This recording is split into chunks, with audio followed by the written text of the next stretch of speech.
thank you so much for being here with us tonight at Echo Base TV, where community happens.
What's up, everybody? It's me, Dr. Disrespect.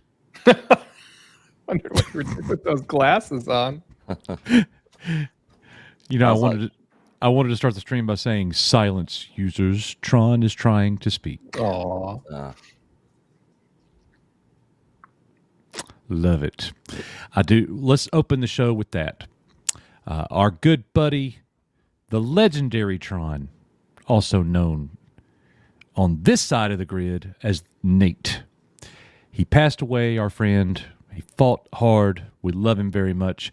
He is having his celebration of life on September 21st. We will be getting that information out to everybody when we have it. It is forthcoming. We've been in contact with his brother. So if you want to send a card, some people are going to go and try to go. Nick and I are looking into that ourselves. So more about that as we get updates. Speaking of, Tron would definitely want us to say this. There are 5 ways to support us here at the channel. Obviously, memberships. Patreon is a great thing. Nick gives you all kinds of good videos. Some of them even have naked people. Merch store. We got shirts and stuff. Super chats and stuff. And the 5th way you can support us, because that's new, just be here. Just be here. Thank you very much, guys. We appreciate you very, very much. All right, boys and girls.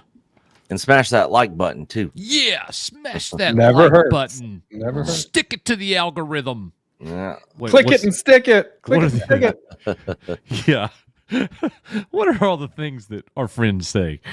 Who knows? Who knows? Show the algorithm who's boss. They probably don't say that, but I'm just saying. It's around that, I'm close. Anyways, hi, everybody. I wanted to type, Coach, I'm tired. I chose I'm happy instead. I'm happy. So, great to be here. Thanks for having me, guys. Appreciate it. So glad you're here. All right. So, I believe we will be joined by this guy here in a few minutes, I think. And we've had some goings on. Hell, to hell with it. We've had some crap go down. Yeah.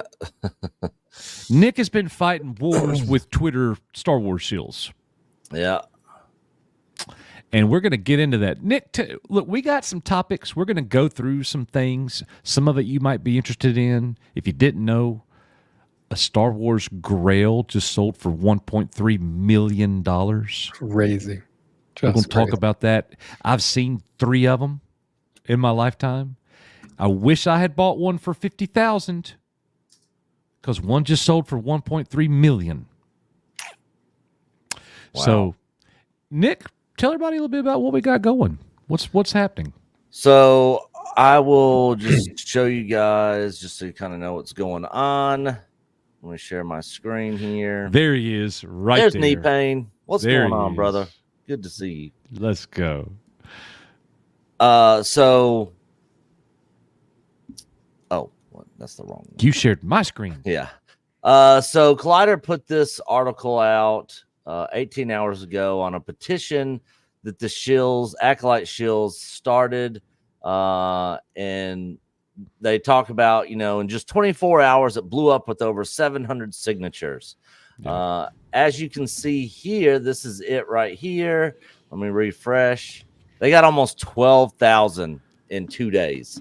Not like this is going to change Disney or Lucasfilm's decision to cancel the Acolyte at all. I saw several comments on this that I agree with people talking about these people would be a lot better off if all these people basically gave money to basically have the show continue. That would be a lot better way to get the show to come back out, as if the fans basically raised the money and sent it to Lucasfilm. But $180 million, that's going to be tough for that many people to raise that kind of money. Well, me, did a sort of a parody anti-renew the Acolyte petition, because we did that video with Raging Rhino and several other content creators a little while back ago talking about there's way more of us. And I just started it this morning, and we're going to see if we can get more than 724 hours. We're halfway there already. I did just post the link to the petition in the chat. If you guys want to go sign it, it literally takes you guys, it'll take you guys 5 seconds. It's super easy. You basically just click the link in the chat there, and then it'll take you to it, and you just hit put your signature in there. But yeah, we're at 389 right now. And again, not thinking this is going to do anything at all. It's just more of a pushback on all these shills out there that are trying to get this crap show to come back, which is never going to happen. Regardless how any of these petitions go, that show's dead. It's not coming back. The Disney store removed the Acolyte merch, and then later on today, they actually put it back on there. The Hasbro figures are still on pre-order. I'll be surprised if those ever get fulfilled. More than likely, I'm going to call it right now, they will more than likely probably end up canceling it and refunding people their money. So that's kind of what's been going on. And then of course we've had people coming after us on Twitter, talking about how this is juvenile and stuff. Yeah, maybe a little, but it's fun. It's fun, and that's basically what Disney Star Wars has become. We could sit here and be pissed about it all day long, but instead we try to just have fun with it, which is what we did on our watch parties when the show was airing. We just had fun trashing it and hanging out with all you guys.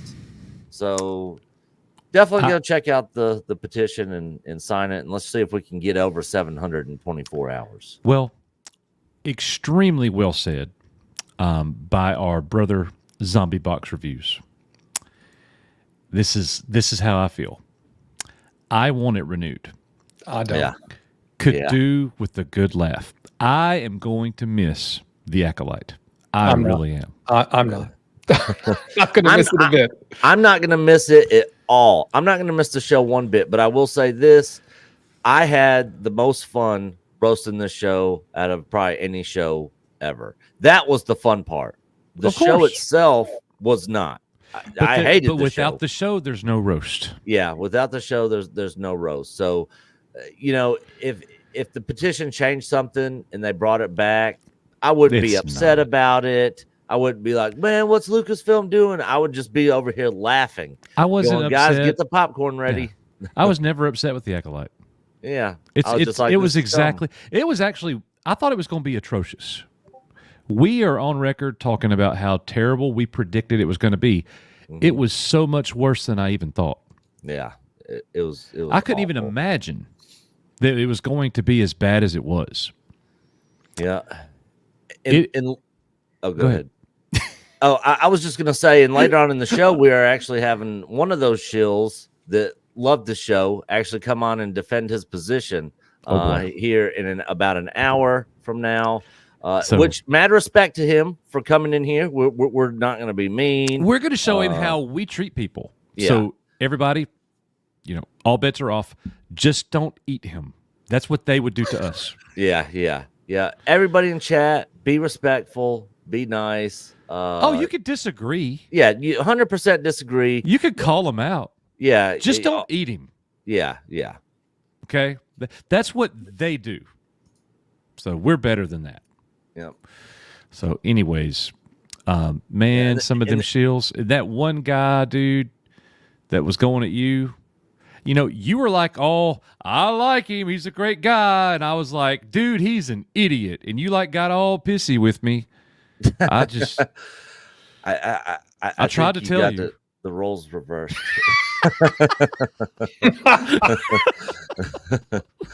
Why are we sharing our DMs here? What are we doing? Hey, everybody, look at our business. I was just gonna say this is the person who's coming on. Little movie perp is the one that's coming on. I mean, there's not anything in there that's confidential or anything like that. That's not the account where we get the nudes. Gotcha. No. That's our fake. Oh account. no. Oh man. Well, look, we're gonna go through a little bit of Star Wars and stuff pretty quickly, and then in about 45-ish minutes, it's time to get into acolyting, and we'll have our guest. We'll have our guest come on, and I hadn't been able to even talk about this. I haven't even been able to talk about the cancellation. I was going to make videos with Nick 3 days ago. On Monday. And I turned my computer on. Microphone doesn't work. Audio doesn't work. Nothing on my computer is working. I have no idea what's going on. And I had my USB ports going out. So I ordered a hub. It came in today. So here I am. Oh, nice. Yeah. Oh, yeah, that's right. Because when I talked to you earlier, you said you probably weren't going to be on camera because of all that. Exactly. So I am here. So Nick is here. Risman is here. Me, Dr. Disrespect 2.0 is here. And ladies and gentlemen, the hottest thing on YouTube.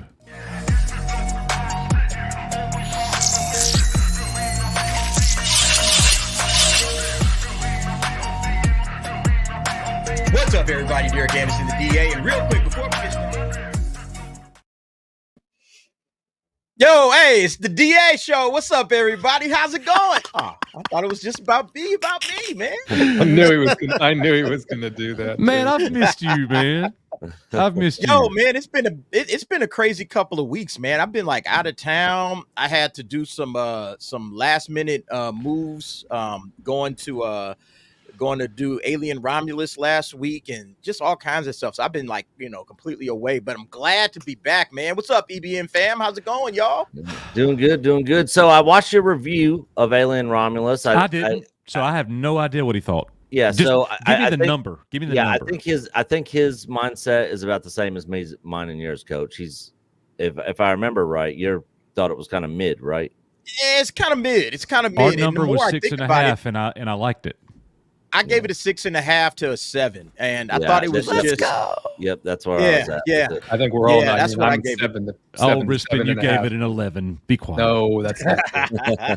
I'm a 7 to a 7.5. Right, the ending was. There was just a lot of things in it that were a little. Yeah. They over the never top. should have went to the engineer. Yeah. Leave that. No. It was too much. Yeah. We don't need facehugger to army of facehuggers to drone to army of drones to engineer. One thing's for sure. Ridley Scott's gonna Ridley Scott, and he definitely did. He definitely did at the end of that movie. He Ridley Scotted all over that thing. We see why he loved it. Yeah. Yeah, exactly. Yeah, that's why when he came out and said that, I was like, man, I wouldn't put too much faith in anything he's got to say about the movie. If he liked it, it's probably not going to be very good. But about 80% of the people, roughly around about, really enjoyed the film. You know, from what I'm seeing online, on Facebook, on Twitter, on YouTube, comment sections, all that, all over the place. You know, it's roughly about 80% of the people really seem to enjoy it. I think we're probably in the minority there. You know, we don't have any actual numbers, but it had a solid opening weekend at the box office, and I'm glad. I you know, when me and Loki we did a video talking about it, and I've recommended everybody go out and check it out and judge it for yourself. You know, for an $80 million movie that was supposed to go direct to Hulu, I think it played really well on the big screen. Whether you thought it was the best alien story you ever saw, you can't dispute the fact they took a lot of care producing a film that looked and sounded really, really polished. And if I had never seen an alien flick, I probably would have loved it. Yeah. And the thing is, you could watch that film and see where the money went with the set designs, the miniature work, the soundtrack, all that. You saw the money where it was at. Not like the Acolyte, where you're wondering, where did all this 180 million go? Alien Romulus made Acolyte look even worse. Yeah. What was the budget on? What was the budget? You said $80 million. $80 million, from what I heard. And they spent $180 million on the $100 million more on Acolyte. Oh, wow, man. Yeah. They definitely got their money. You know, they put money on the screen. You could see it. I didn't mind I think the worst part about it was really just the characters. I think the characters just like laid an egg, except for the one synth, Andy, the guy. Andy. He was fantastic. Yeah, he carried the whole movie. Fantastic. Yeah, he really did. Man, when he made that switch, I was like, "Oh, this is badass." What a good actor! Talk about an actor who successfully played two different characters as the same actor and made them seem very different. Yeah, that guy's awesome. Also, you got to you're talking about comparing that to Amanda Stenberg. Yeah. Cardboard acting. What was that? Man. Discourse. Yeah. Sorry. Also, real quick, you got to remember that they filmed the majority of this in Budapest, and they're actually going to get a tax rebate for filming there. So that $80 million budget's actually going to be, after they get that tax rebate back, is actually going to be less than 80 million. Yeah. All right. Question. So do you guys recommend seeing it in the theater for those who have seen all the others? I would say yes. I would. Yeah.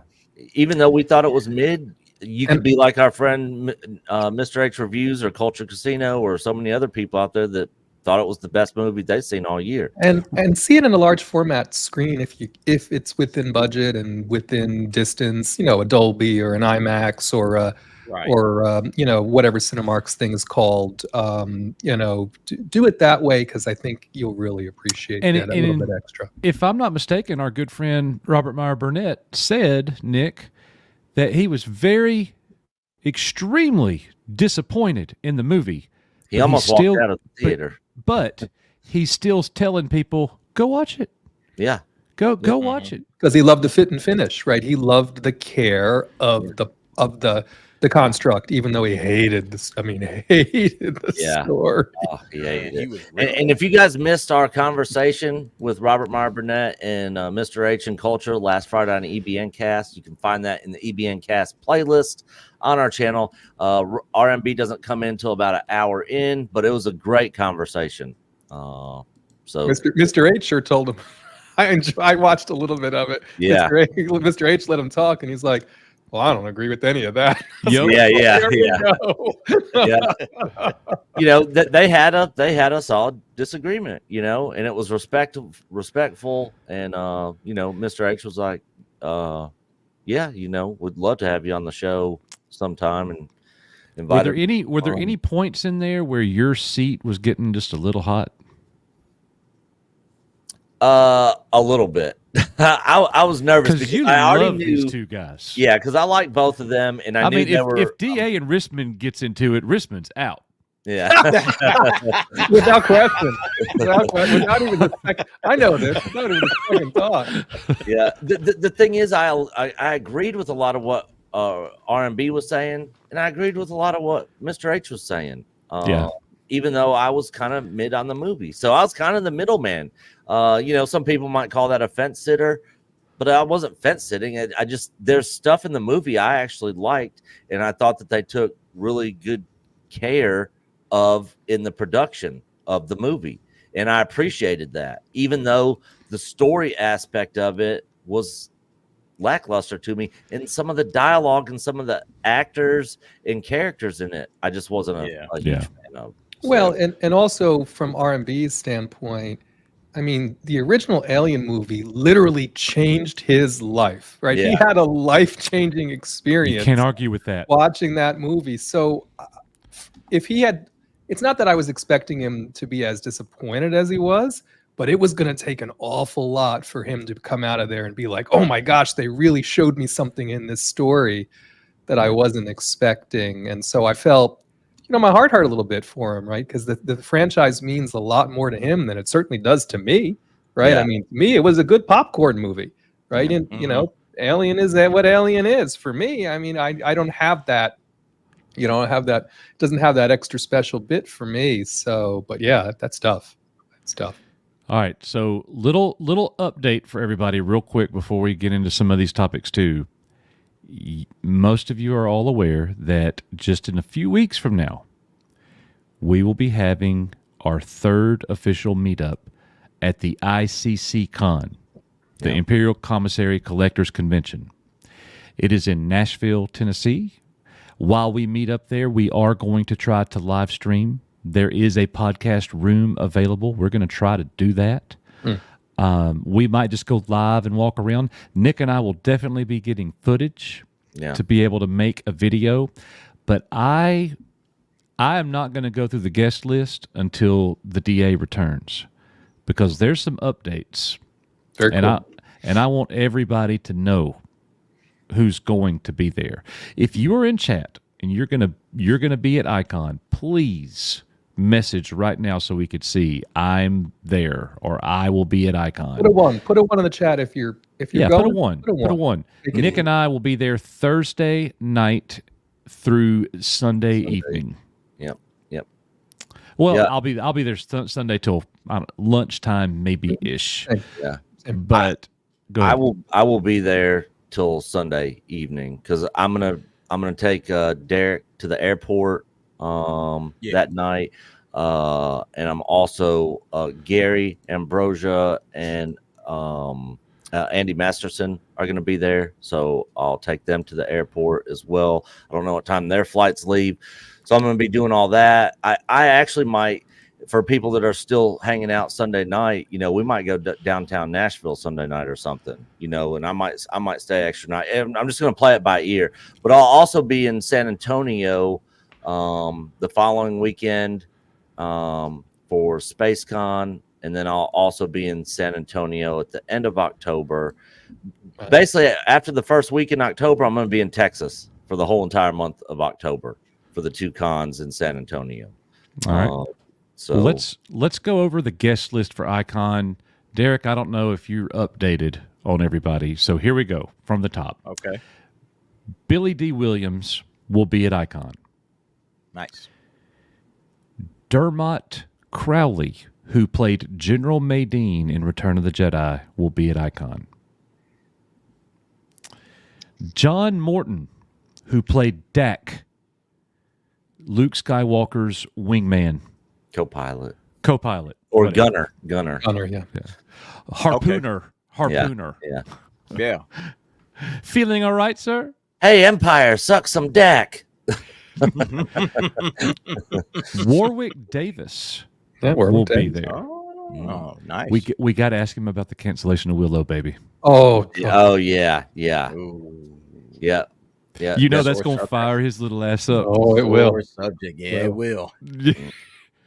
Timothy Zahn will be at Icon. I can't wait to talk to him about Thrawn. Mark Thompson, the voice, Mm-hmm. the narrator. No, Dennis Lawson, Wedge Antilles will be there. Wedge. Some people that I wouldn't know if they kicked me in the nuts. Don't clue who they are. We also have Garrick Hagan, who played Biggs. Biggs, yeah. Okay. So, Paul big Blake switch. returns, the man who played Greedo. Brendan Wayne, The who is Mandalorian. one of the 3 Din Djarins. Yeah.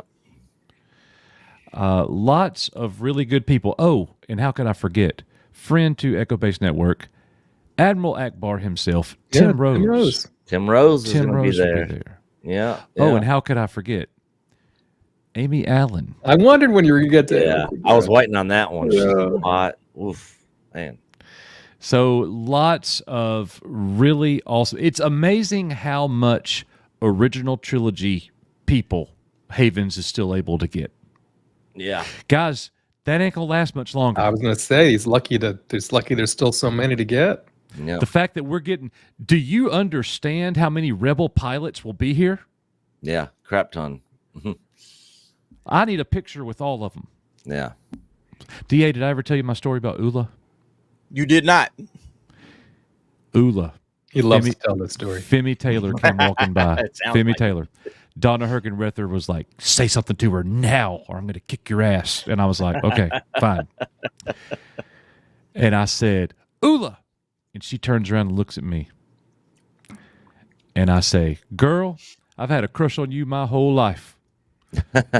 And she died laughing, walks over to me. Her husband's just staring at me. And we take pictures together. It was awesome.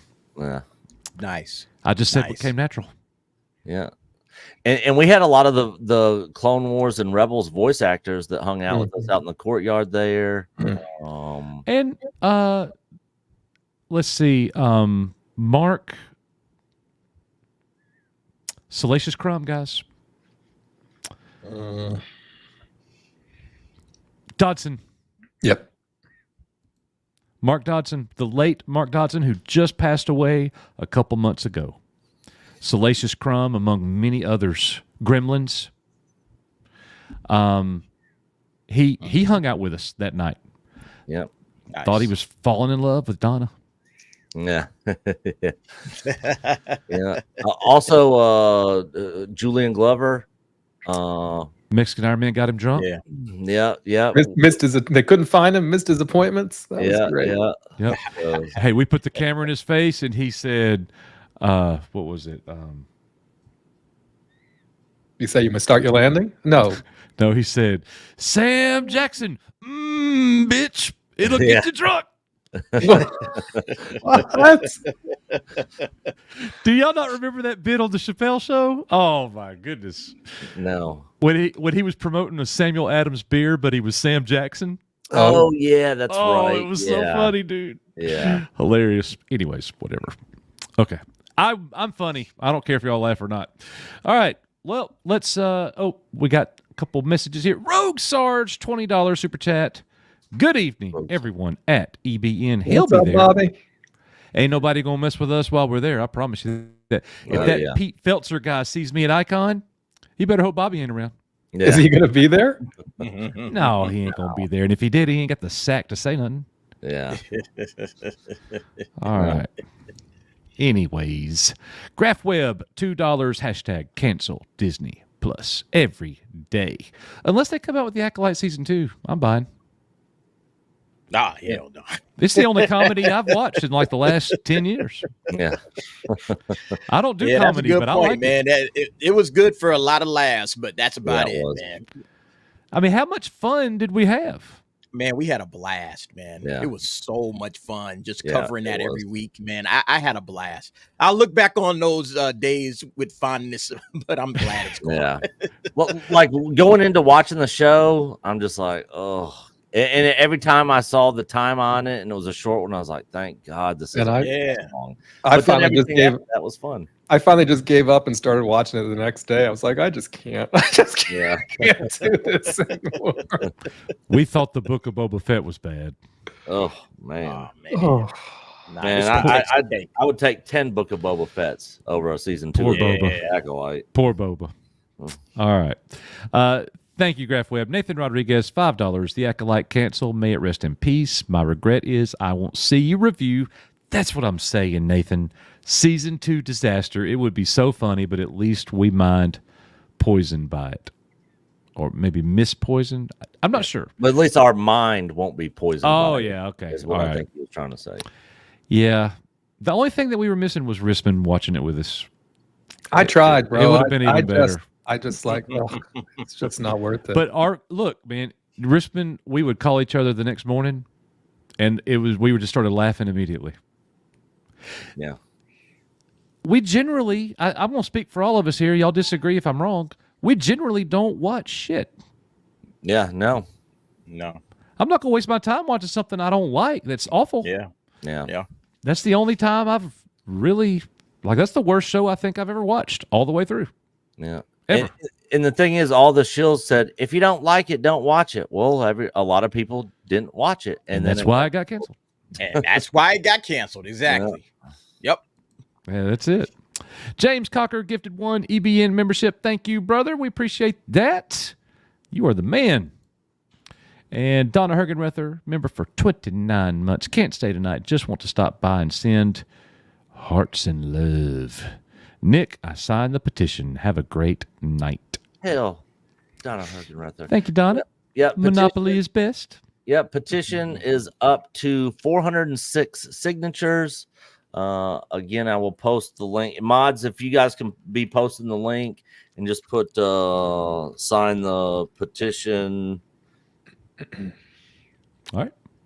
Thank you, Donna. Throughout the show, that'd be awesome. Greg E. also gifted 1 EBN membership. Thank you, brother. We appreciate that very much, Greg.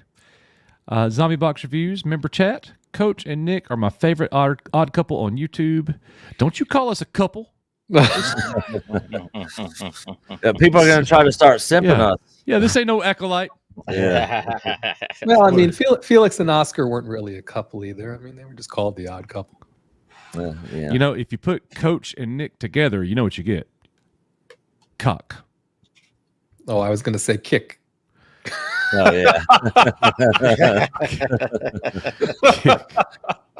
Kick. All right. And then Felix Quiros, lightsaber duelist extraordinaire. Make sure you bring your lightsaber to Icon. He's going to be holding I the will have a class. lightsaber. Nick's got the Kylo Ren lightsaber because he's a big fan. Yeah. It's going to be fantastic.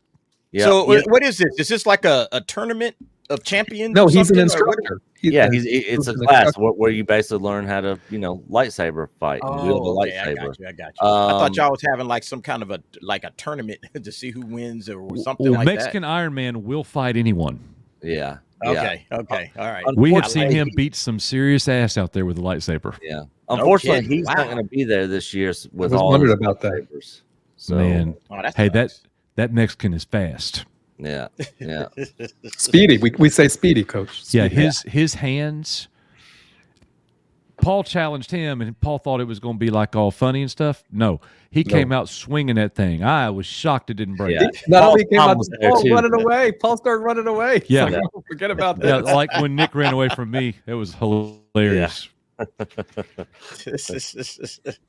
I said like when Nick ran away from me, it was hilarious. Mhm. Yeah, we heard you. And that's why we was laughing because we don't That's believe not the way it Yeah. never. Everybody knows it was the role I- reversal on that that's one. not the way it I was happened. I was just being comedic relief. That's all that was. Anyways, all right. So finally, here we go. Ladies and gentlemen, a rocket firing prototype Boba Fett from 1979 just sold on auction for $1.3 million. You might have seen these at Icon. Yes. Michael Havens posted about the fact that there was one or two. At least Three. one. There of them has were there? been 3 there. Yes. And I have seen one of these. Yeah. They sold and was selling for around 50,000. Oof. This one and those were no different than this one. This one just sold for $1.3 million. Amazing. This is the most expensive Star Wars toy ever sold. Ever. If there's something that's sold for more than that, I need to know what it is. Yeah. Star Wars toy, that is. Yeah. Yeah. that's why. Now, just so everybody knows, this is a prototype. Most of you guys know this. You know, there was an advertisement that started in 1979 about the rocket-firing Boba Fett action figure. You send in the proofs of purchase to get him. Well, lo and behold, a kid died from a Battlestar Galactica Viper. The projectile missile went into his mouth and he choked to death. So they did a recall. They stopped production. They actually never started production. All they had were prototypes. Yeah. They were ready to run them. There was like, I don't even know how many prototypes, 20 or 30. And if you can get one of those today, they sell for major dollars. Any prototype with collectible toys. You get a prototype, you're talking about some serious cash. Yeah. That's crazy. Yeah. That is wild. And 1.3 while million. Coach is talking about that, hang on one sec, because I got something to show you guys. Go ahead, Coach. Well, I don't have anything else to say about it. So, anyways, the Boba Fett prototype came in a J slot and an L slot. Oh, jeez, Louise. What am I supposed to say? What else am I supposed? I know what he's doing. I already know what he's doing. One of our friends on YouTube sent us. He's a prop maker. Rob Pearson, and he sent us. He took the actual Boba Fett action figure and custom made the rocket firing Boba Fett. So we have rocket firing Boba Fetts. They're just not prototypes. Yep. Gotcha. And that is what Nick is doing because I could read him like a coloring book. We'll go on to the John Williams thing when he comes back. We'll show it. Yeah, thank you. Thank you. I needed that because I have nothing else to say about the prototype Boba. All right, tell us a little bit about John Williams in this documentary, Risman. So they made a documentary basically about his life story, and it's going to be premiering at this, I don't know what this AFI, it's the Academy for Film Institute, I think, Academy Film Institute, some festival in October, but it'll be on Disney Plus November the 1st. So if you want to see a great documentary, I think it's Amblin produced. Now, I warn you, there is some KK involved. You are going to have to get through some KK. Right? She is speaking in this documentary, but if you scroll down a bit, you'll see all the folks who are going to be speaking. He was just inducted as a Disney legend in D23. He wasn't there, and he didn't also join with the video message or via Zoom or anything. Try not to read too much into that because they had other folks, obviously, who weren't there that were at least seen. This is why KK finally made an appearance. She and Harrison Ford accepted the award on John Williams' behalf. But this documentary hopefully should be a great thing to watch when it comes out on Disney Plus. All right, very good. Well, and we might find it might find its way to our Patreon for those folks who have already canceled or who are canceling or just aren't into Disney Plus. For sure, we'll get that done. We'll make it available for folks to watch. All right. So, DA, did you know that Jude Law, maybe there's hope after all, I don't know, but Jude Law came out and said Han Solo shot first. Wow. Nice. Without question. Nice. Without question. He is an OG question fan. about it. Yes. None of that special edition crap. Good. One of us. One of us. One of us. Oh, I love it. Look, I'm telling you, man, I'm not writing the Skeleton Crew off yet. I'm not writing it off. You're telling me there's a chance. All right. You got a good actor here. I think Jude Law has been a solid actor for most of his career. And, they got some good people behind the scenes, good directors. I'm not writing it off just yet. I'm cautiously optimistic at this point. Now, when we get another trailer, we'll know more. But look, I'm so happy to see that this guy is definitely, on the right side of history when it comes to Han Solo, because Han shot first. Okay. Let's just get that out of the way. It's quite refreshing. It is. When you ask somebody in Star Wars a question like this, and he says Han killed him cold blood, and that's why we love him. Boom. Han shot first. Exactly. Leslie Headland, when asked, what's your favorite moment in Star Wars? Oh, I love them all. All of them. She couldn't even answer the question. She said, I'm not sure if I love the Star or the Wars more. I just love them Yeah. all. Yeah. I love it so much. You go ask football fans, like, hey, who's your favorite player? They haven't answered. I like all of them. I like That the mean- ones that that carry means the none ball of them. around. Yeah. You know, I hate that. Yeah. Those non-answers. Real quick, just on the last topic we were talking about, me and Coach both have one of these. And our good friend Rob Pearson actually custom made these for us. Rocket firing Boba Fett's. You can't see the back, but it's a J slotted. I didn't. Boba Fett. Mine's not in the case anymore, but he's just kind of chilling in my. I mean, he's in my case, not in a acrylic case. Yeah. But yeah, awesome. Well, thank you for sharing that. I completely forgot we had those. Yeah.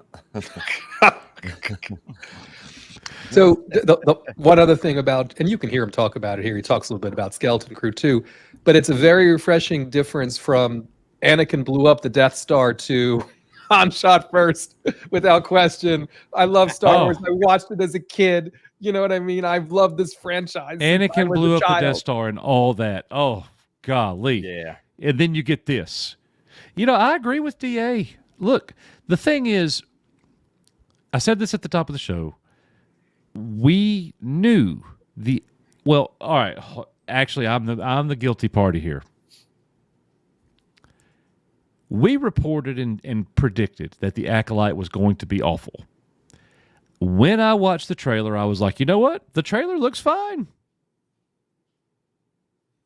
Because you and I, I think, even made a video, and we're like, we did. Could it be good? It pains me to say that. It pains me to say that. But just looking at the trailer by itself, they left all the crap out of it. And I'm sitting there going, man, maybe this will be good. I don't know. Okay. Well, we knew before it even released, based on interviews, it soured very quickly. It was so much worse than I ever could have predicted. Yeah.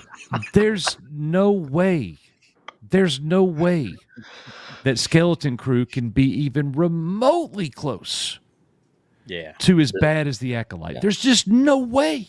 Yeah. I agree. I think it's still going to suck, and we're probably not going to really like it that much, but it's not going to be on the level of suck is the Acolyte. And let's not forget Steve Urkel as a pirate. I really want to see Steve Urkel as a pirate. Yeah. It's happening in that show. I'm sure we're going to get a lot of good laughs out of this show.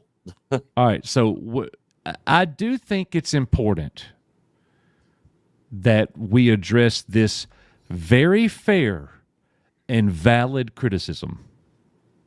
And this is the first thing that I've said seriously since the show started. This is the first thing I've said, but this is very fair and very valid. And I would like all three of you to have a shot at this. And let's start with the DA. Veritech says, shaking my head, yes, let's give Disney Star Wars another chance. And obviously, our brother, Veritech 2000, is saying that sarcastically. And the thing is, he's not wrong. No. He's not wrong. It is a dilemma. It's like an abused wife, you know. Oh, he didn't mean it. He still loves me. Like The thing is, he's not going to do it anymore. He's not going to beat me anymore. Yeah, right. it's been a while, but they've given us some really good to sometimes great Star Wars before. It's been a long time. DA, your response to this? I mean, I get it. You know, I get the sarcasm. I get the, no, there's no hope. We're not doing this again. We're not going to keep giving these guys any of our goodwill. I take each of these projects as they come, one at a time. I just look at them and examine them as they are, because I'm going to be honest. I want great Star Wars, and that's what I'm looking forward to. Am I going to get that with the Skeleton Crew? I don't know. But I have to step into it with with honesty. And when I look at, once again, I look at the lineup of directors and I'm like, okay, they seem like they got some solid directors here.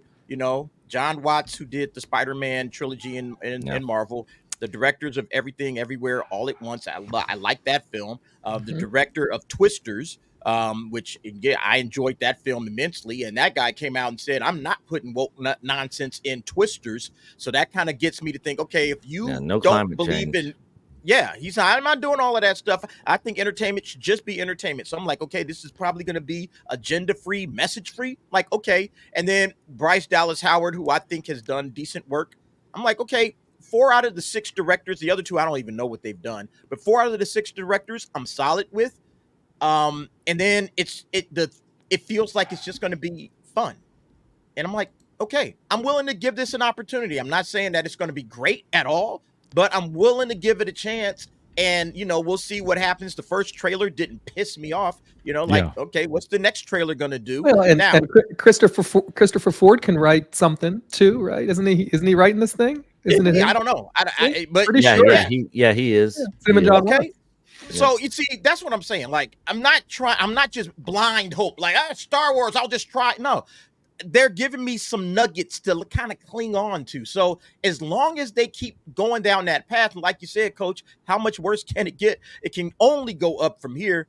Listen, I've told you guys, I'm gonna die on Star Wars Hill. All right, out of all the fandoms that I love, that is the hill I'm gonna die upon. And so I'm always gonna be hoping and praying that the next thing that comes out with Star Wars is gonna be great. Yeah, there's stuff that's absolutely gonna be trash. Anything coming out of Leslie Headland, I don't even think she would get another chance at another show at this point. Yeah. But anything that's coming from people that I don't respect, no, I have no confidence in that.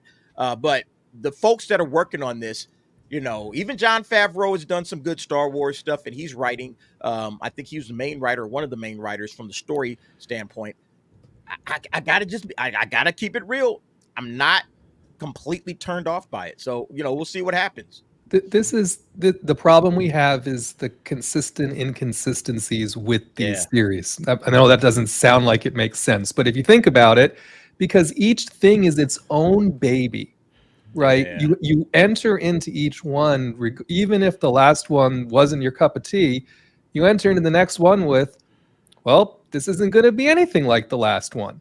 So you either have to enter into it with, well, maybe it's another Andor or another Andor-like experience, or maybe it's just Mando 3 again. Right, because we thought we had that with Mando, and then they pulled a Book of Boba Fett and a Mando 3 on us, right? So for me, I'm in Derek's camp, right? The last thing I'm going to do is let the Acolyte experience dissuade me from enjoying or giving Skeleton Crew a chance, because again, I feel like there's more adult supervision on Skeleton Crew with child actors who are not just children, that they made actors for this series. Right, and you have Jude Law. I'm predicting it's going to be more an Andor-like experience. I don't mean it's going to be dark. I don't mean it's going to be Tony Gilroy, but I think the fit and finish and some of the things we experience are going to be refreshing. And then the problem is, we're not going to get another Skeleton Crew, right? The problem is, of course, the next thing we're going to get is Andor season 2. So I think it'll go up, up, up, and then we got an Ahsoka problem. Right, because I think the next thing we might experience on the small screen will be Ahsoka, maybe before, maybe after the Mando and Grogu movies. So if they play their cards right, we keep going up, up, up, up, up. It may work out through no fault of their own, just through weird sequencing. Yeah, like you said, they have professionals on the job now. It's not Leslie Headland who hired people that never wrote or made Star Wars before. Or knew anything about Star Wars. No, nothing about Star Wars. We have adults, okay? We have people that have created things that we have enjoyed for the most part. And I'm thinking like, okay, I got a little hope. Now rebellions are built on hope. I understand that. So you got to take everything with a grain of salt when it comes to Lucasfilm at this point. But at the end of the day, I think there is a chance that some of this stuff, exactly. If you have the Skeleton Crew, like Risman is saying, then you follow that up with Andor, it's like, okay, we're getting a couple of wins in a row. They just canceled the Acolyte. All right. So it's like, all right, look, we might be getting some positive momentum. So that's where I'm coming from with it. Hopefully, pray, cross your fingers, folks, that we get something good from this franchise, in the next year, and because that's what I'm looking for. The last thing I'll say is from a actor interview opportunity. You've got the kids and you got Jude Law, right? You're not going to have actors saying dumb things leading up to Skeleton Crew, right? You got kids and you got Jude Law who's already saying hot shot first. Yes. Right? So I think you mean they're not going to be saying this is the gayest Star Wars we've ever had? Yeah, or putting out discourse, the kids are going to say, "I loved riding. So. I loved what we had to do to ride on those bikes." Right? I mean, I loved being in Star Wars. We're going to get a very wholesome lead up to this series, which I got to say, I'm really looking forward to. The trailer made me think that that's what Apple TV's reboot of Time Bandits should have been. Which I still haven't tried, by the way. I tried to watch the first episode and I couldn't do it. I heard it was really bad. But I'm not saying that Veritech thinks this, but I think that some people who are vehemently opposed to Disney Star Wars, and by the way, I am, but it stands to reason that if they continue to create Star Wars shows, if they do continue to create Star Wars shows, more than likely, eventually, I don't know how long it's going to take, but more than likely, we're eventually going to get a show we like. Eventually. Maybe years from now. It's hard to imagine for some of us, and I totally get that. But they've delivered before, and they'll probably deliver again eventually. But when that happens, that does not mean the franchise is saved. That does not mean all is well. It's one good show. One good show is one good show, and that's all it will be. Yep. Well, and the last thing I'll say, we're all, as I'm gushing anyway, on Skeleton Crew, in a weird way, they kind of made that series for us, if you think about it, because people in our age bracket are getting something from the feeling of the show that's tugging back at our 80s-esque childhood. Right. So even though it would appear to be a show for kids, literally with kids in it, there was something about the music cues and just the look and the feel, even of just the trailer, that did evoke something, that was whimsical, right? And that's what to me has been woefully missing from these most recent projects, right? We got cringy in Mando season 3, a la Lizzo and Jack Black and Grogu using the Force to make a bocce ball go and all this nonsense, right? It wasn't whimsical. It was just cringy, right? If they can strike that balance where it actually is fun to watch, I'll take it. I said that too on, I can't remember. I was on another show and we were talking about it. And it's like, this doesn't feel like something that's really made for kids of this generation. It feels like it's made definitely for people that grew up with, 80s Amblin Entertainment, Goonies, Flight of the Navigator, and Last Starfighter, Monster Squad, Adventures in Babysitting. Like those, the types of movies that we watched. Dark Crystal a little bit. Right. Never-ending Story. What this feels like. Exactly. It feels like it's tugging back to our heartstrings of, hey, you remember the 80s and remember all, Stranger Things. All the stuff that we grew up with and the feeling of those types of shows. If they can capture even a small bit of that, I think folks from our generation are absolutely going to love it. But how does that help, like, people that may not really vibe with that? I don't know. I don't know if that's going to really vibe with a lot of the younger audiences who you would think this should be made for younger audiences. But I don't know if the younger audiences are necessarily coming along with this, but it might work for me, so I'm not sure how this is all going to fit. We'll see, but I'm not writing it off. I'm not saying it's going to be great either, but I'm not just writing it off like, Skeleton Crew looks terrible. I don't care. I might have something, so that's how I feel about it anyway. So, did anybody out there really forget what the 80s looked like? As we were talking about it, right, the pre-show was going on in my mind, right, as we were rattling off those things that we gravitate towards And yes, a lot of it is nostalgia. And nowadays people will call it member berries and key jangling and any number of other things when it doesn't work. But if they get the recipe just so, and it seems to work organically, then maybe that's a win for some of us who've been kind of put off on these most recent projects. Thank you, John. So Uncle Phil McCracken busted Phil my ass. McCracken is here. Yeah, he busted my ass about the sunglasses. John's got my back. What's up, So- Phil? So I am definitely more jaded and cynical than the rest of you guys. Combined. I'm like, Oh, F the Disney, DA. You and the DA F are like first Lucasfilm. cousins. Yeah, yeah. I literally He's the have smarter version of you. I literally have no hope in anything that they're putting out there or what's coming down the line. If we didn't have this channel, I probably wouldn't be watching any of it. Unless somebody was like, "Oh my God, this show's really good. You guys got to watch this," and it was like massive word of mouth, like, "Hey, this is worth watching. You guys got to check. This is a really good show." Then I'd probably be like, "All right, let me see what this is all about." What's the best thing somebody ever told y'all, dude? You got to watch this. Yep. And you were like, I have no idea what he's telling me to watch, but I'm going to try it. And it was a huge payoff for you. Nick told me that I had to go watch Game of Thrones and Breaking Bad. And Nick, I'm about to go back through Breaking Bad again.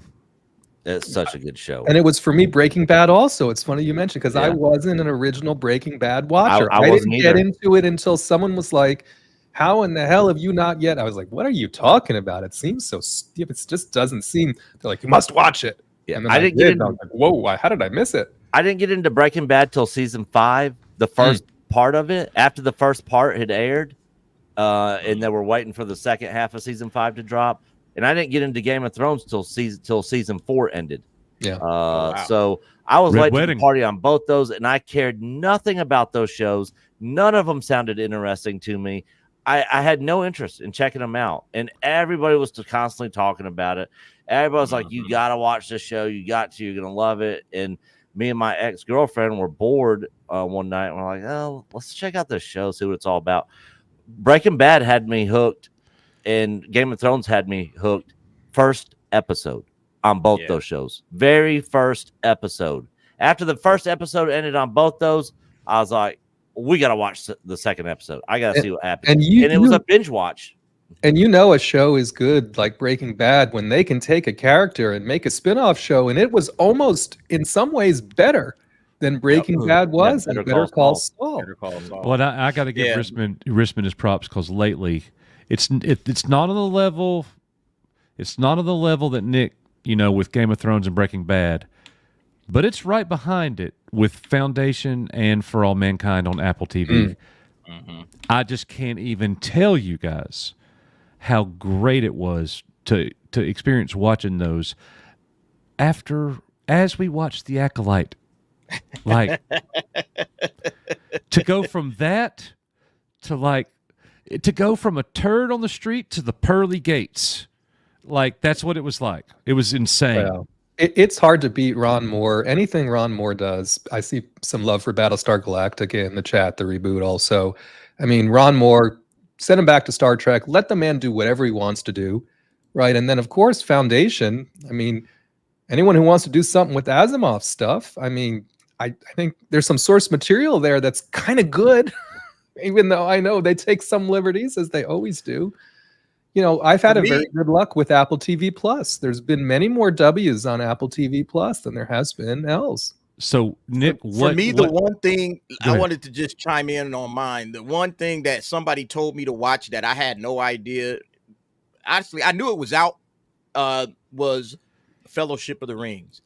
I didn't have any intention of watching that when it first came out because I had already had a couple of kids. I was extraordinarily busy at that time, working mad amounts of overtime, just busting my tail, and somebody said, "You gotta go see Lord of the Rings, Fellowship of the Ring." And I'm like, look, man, I'll catch you somewhere down the line. And this guy, who's a guy I worked with, he stayed on my head for, like at least a couple of weeks after he saw it. So it had been out for 2 weeks before I finally got around to seeing it. And the thing that he told me that got me to say, okay, I'll go and see this was, he says, Derek, it gives you the feeling that you wish you had when you walked out of the Phantom Menace. You said when you walked out of the Phantom Menace, you were okay, but you were kind of disappointed.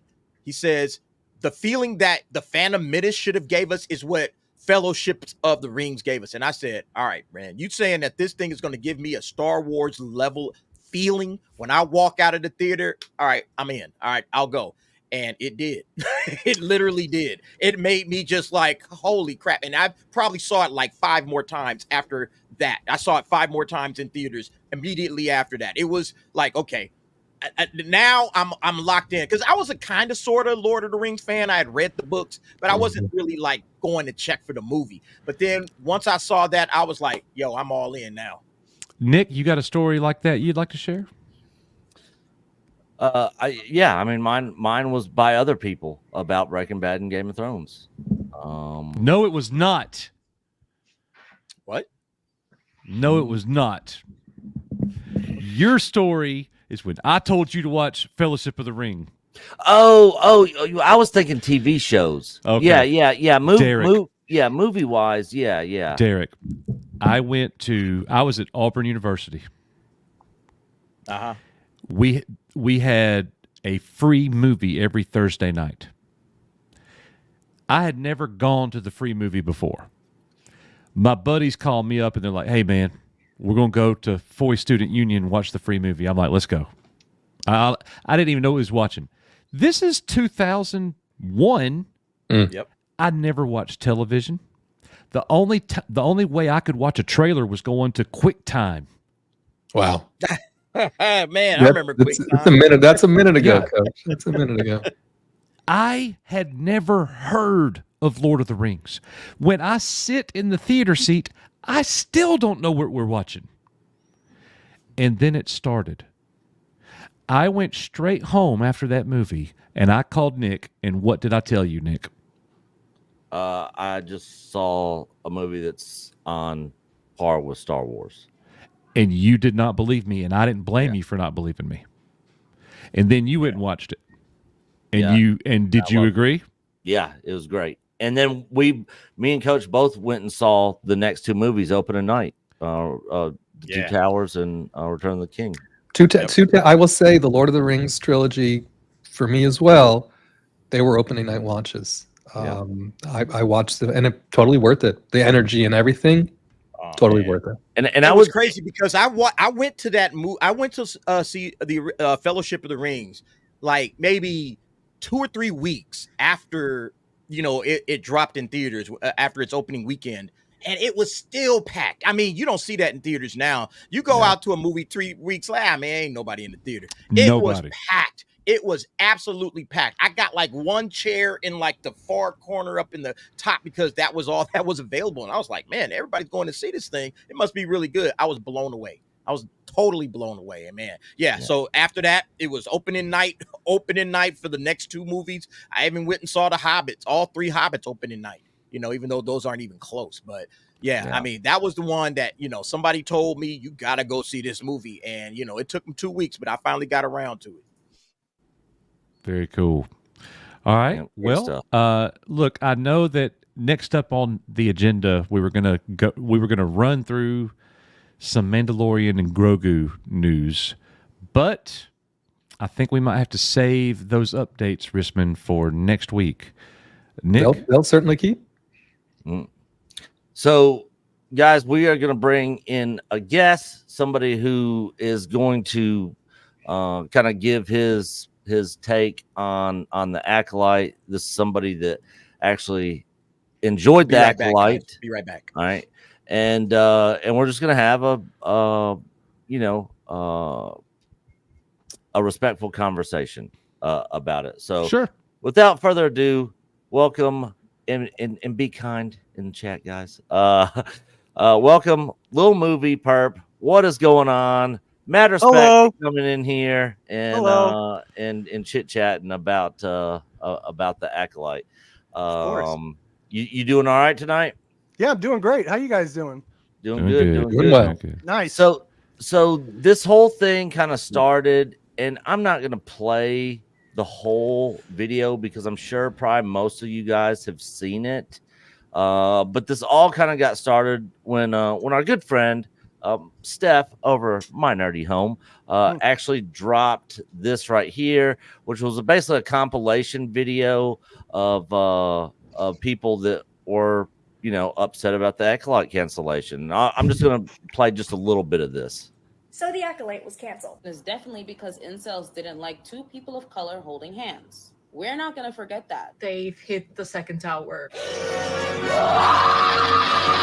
It was set up to fail from the beginning. When the Acolyte was first announced as a female-run show with Leslie Headland at the helm, starring a black femme and a diverse cast of characters, unlike we had seen in a Star Wars project before, the review bombers took to the internet before the show even had a chance to air.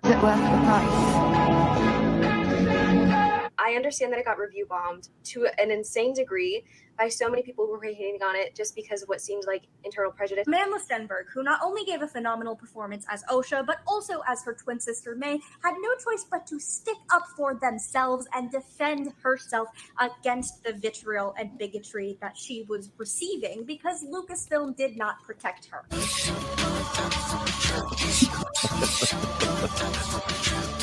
The supposed Star Wars fans were divided, and by that I mean incels of the internet and of Twitter. Managed to pull off. And So basically, you guys man, play the whole thing, man. It's great.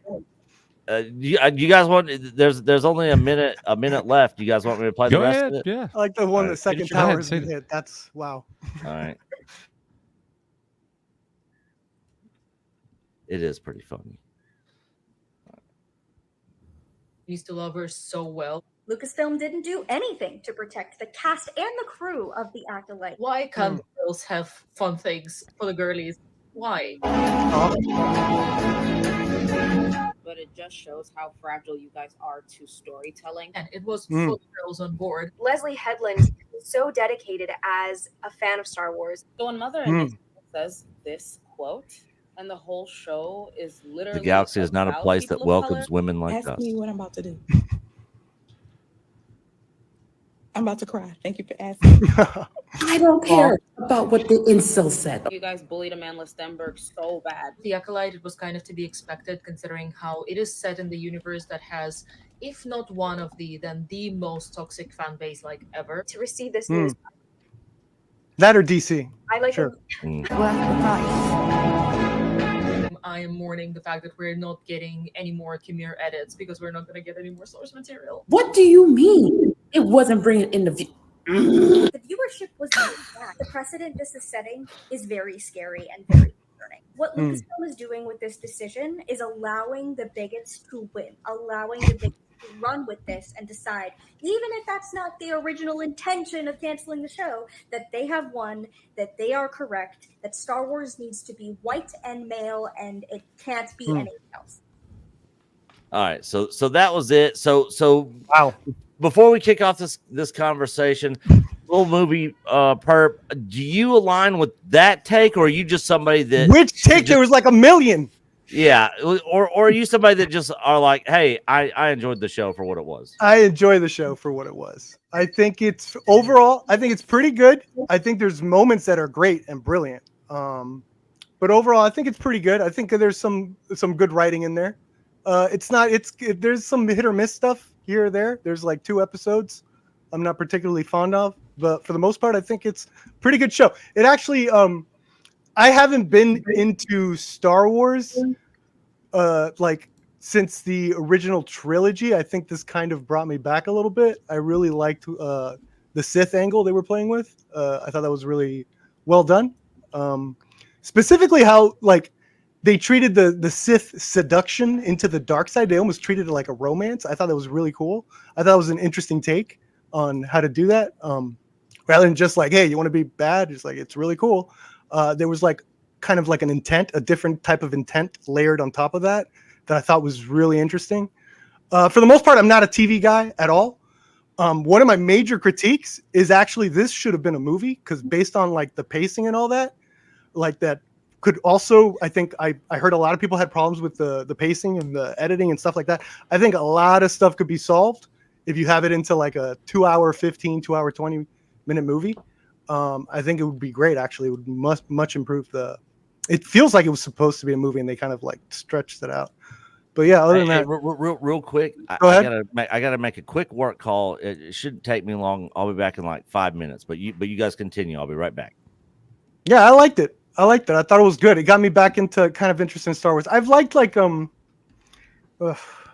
thought Mandalorian was pretty good, but it kind of fell off of it. And the other ones, what are the other ones? Ahsoka. I remember the whales. That was fine. So that's it. So kind of, this is actually interesting. Acolyte was actually interesting to me. So let me ask you this: as somebody who enjoyed the show, you just heard all of the comments in that video from people who loved it. Mm-hmm. Did you hear any comments from those YouTubers that you disagree with? From those? Uh-huh.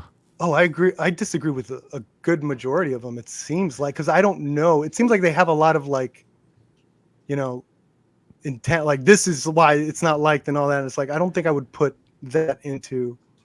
I don't know about you guys, but I get so tired of being called a bigot. Sure.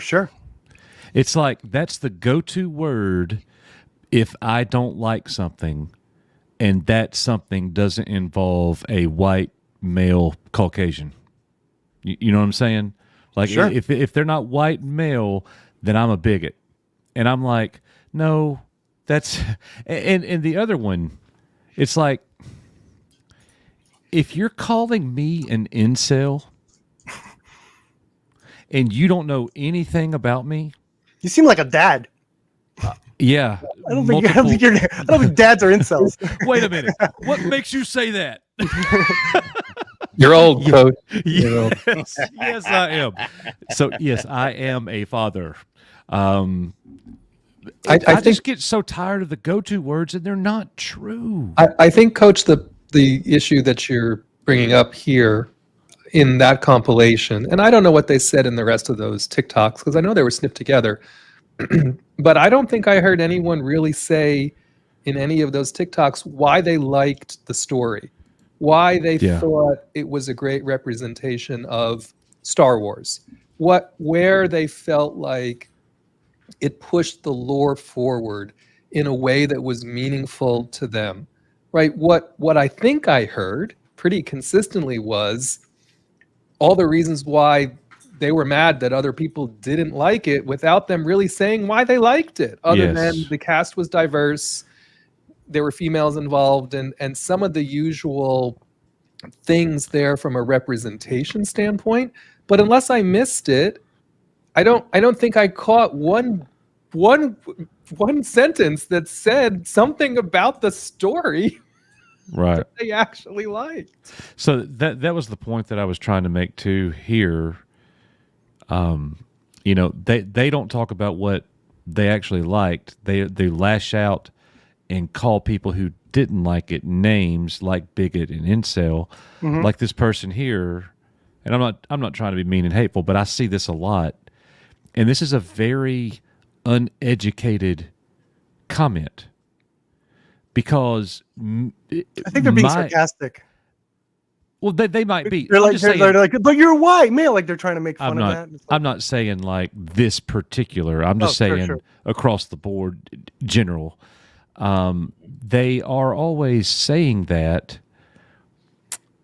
But the thing is, it's like the reason that I disliked the Acolyte did not have anything to do with me having some kind of obstinate or unreasonable belief or feeling of prejudice against a person because of the group that they're in. That's not it.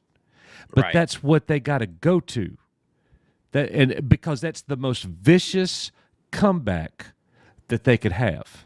Well, it's lazy as well, because the way they enjoy a show, you heard them say it, it's, seeing characters that look like them, characters that they feel represent them. And so if you don't like the show in their terminology and the way that they look at the world through the lens that they view the world, that must mean that you don't like, people of color.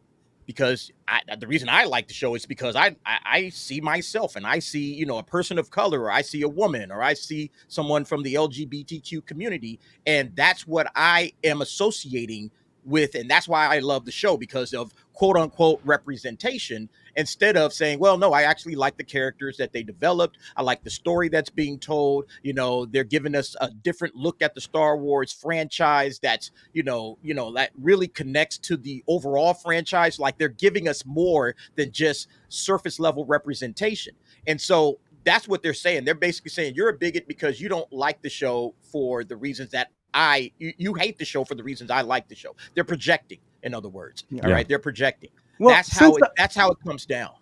Since I'm kind of representing the other side, I'm not saying this might be the case. This might be the case, but it could be, a lot of communities and stuff, they get stuck in their own little echo chamber, and they get stuck in these algorithms. So it could be on Twitter or wherever their social media that they see posts, they see people saying stuff 100%. that might be outrageous. Just to be fair, that could be it as well. They see my thumbnail and think I'm Jeremy's cousin or something. Like look, Echo Base Network is Fandom Menace. Look at their thumbnail. And the thing somehow too, Mike Zero has become part of the crew. I've seen Mike Zero's recent videos conflated with Geeks and Gamers and Ryan Kittle. I was like, wow, somehow Mike Zero has arrived. Well, when people come at us, it's so funny to me because of their assumptions, but they say it with such authority and confidence where to them it's not an assumption, it's a fact. That's how strongly they believe what they believe about us. But we're like the most welcoming, come on, we're glad you liked it, that's cool. When somebody looks at Star Wars differently from me, I don't take that personally. It's not a personal attack to me. Sure.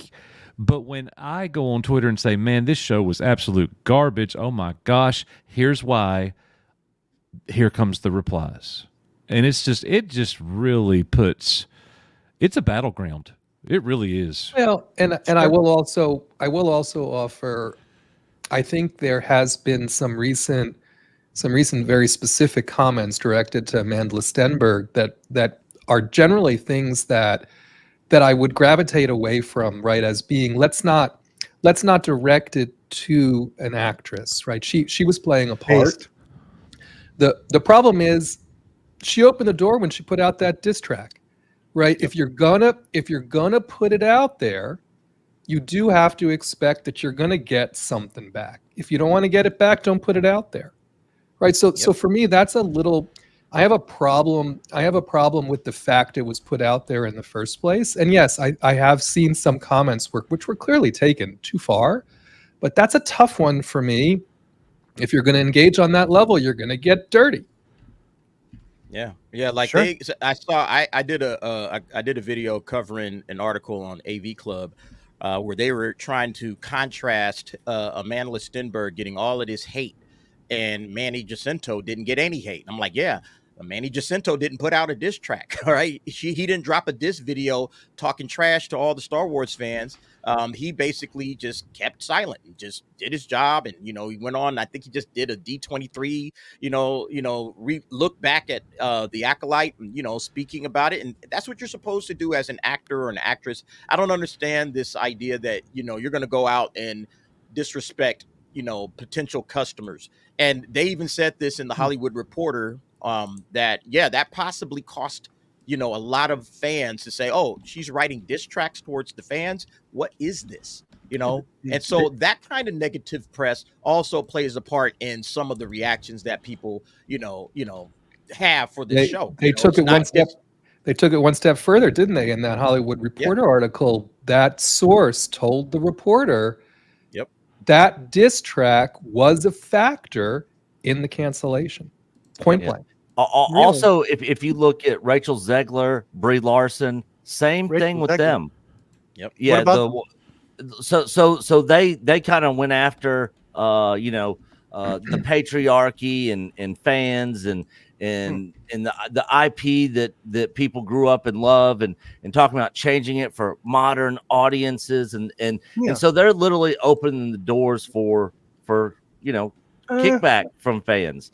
With respect and a little pushback, I think Hollywood has always done that since the 80s. They're trying to like, hey, this ain't your grandma's Batman. This ain't your grandma. Like, they're always kind of doing that, where it's like, hey, we're updating the story. We're doing a modern version of Romeo and Juliet in 96. Like there's like a bit of spunk with the actors when they're promoting it because they want that like sort of young teen energy to come in, Yeah, and that's true, very true, definitely from a studio standpoint.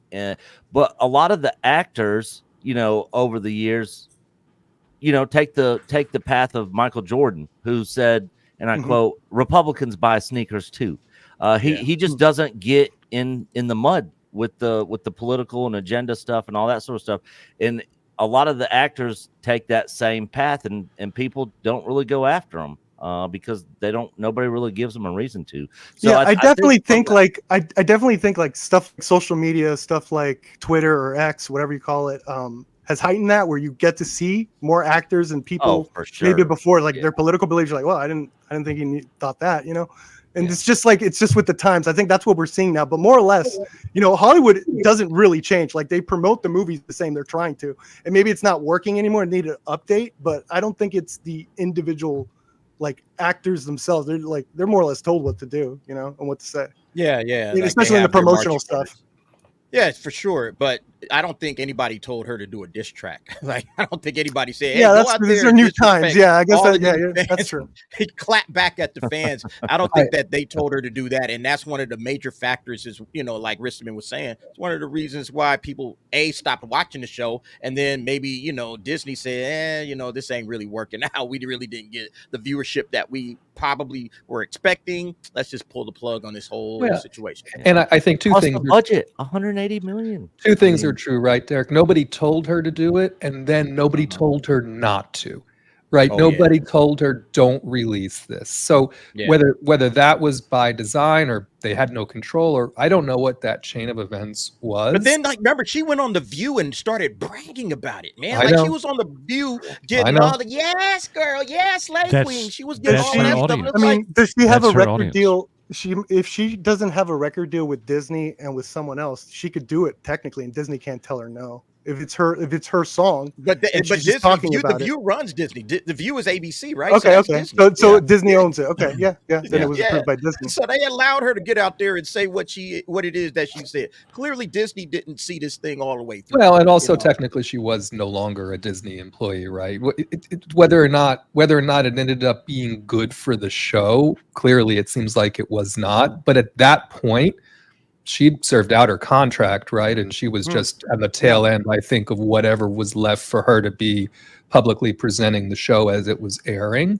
So again, she's like free to just kind of get out there and slam fans. I don't think that's smart marketing. If I'm Disney, I'm like, yo, you're under contract until this show finishes its run. Then you can have your say. She did that in the middle of the run. So that just absolutely puts the Acolyte all the way up against, in the corner against the 8 ball.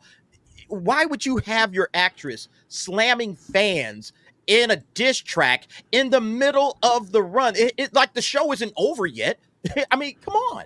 And this thing is supposed to live on Disney Plus forever. So you never want to and possibly get a season 2, and you're supposed to be coming back. You never want to do that. I don't care at what point in time you may no longer have a contract. We may want to bring you back, and you see what they've done to Gina Carano, because of her statements, because of how she behaved. You saw how they treated her. So to me, to me, if you are going to hold like Gina Carano to those high standards, we can no longer work with her because of something she said, you're kind of always under a contract in one way or another, or you're always looking for that next job. So it was dumb, number one, on Disney's part to let her get on The View and say what it is that she said and get her little applause, because now the show is dead. I mean, she basically was just getting out there feeling like, they came at me, so I came right back at them, and nobody came at her. We're talking about the show. Well, how do we know that? We're talking about the actual show.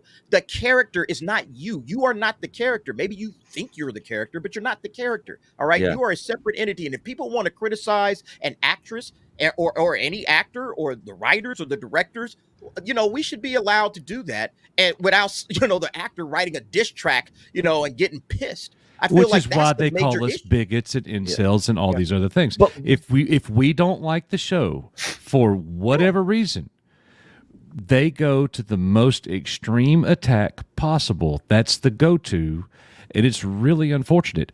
It goes back to Kelly Marie Tran and others too. Where are the receipts? No. I'm not saying she didn't face any racist comments. I'm sure she probably got a DM. Yeah.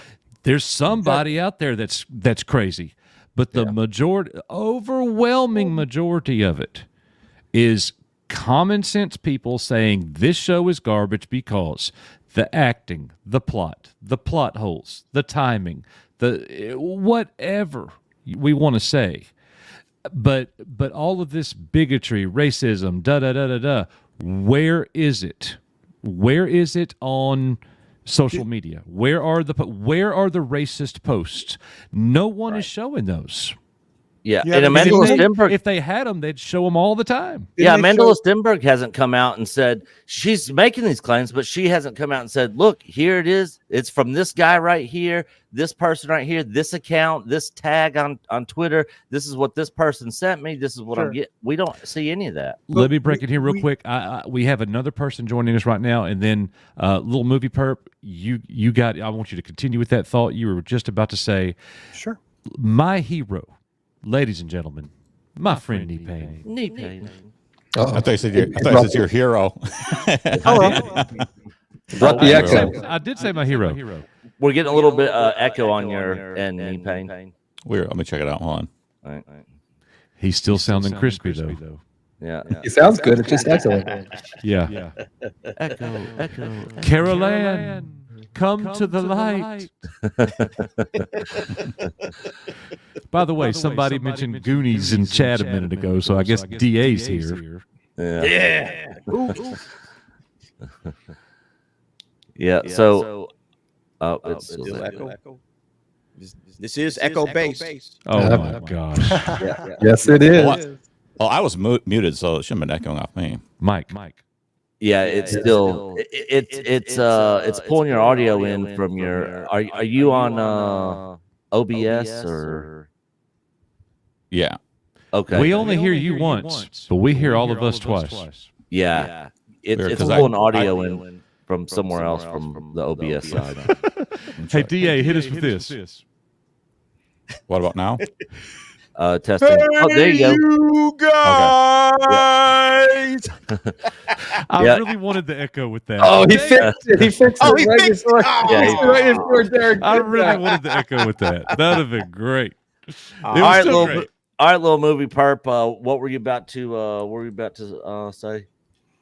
What was I about to say? I think it's so. If we believe that they do, there are a couple crazies out there that might be sending. I was saying how that now with social media, some fans do have a lot of fans have a lot more access to these actors.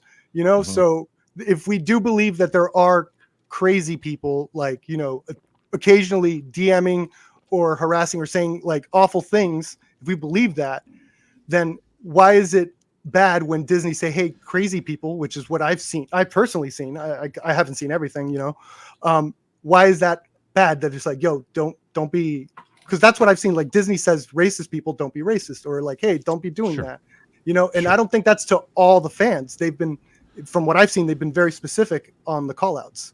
But those call outs, those people are such a small minority. I mean, like we were saying, or that's how I see it. We because- agree with that too, by the way. Like, Yeah, I know, Yeah. yeah.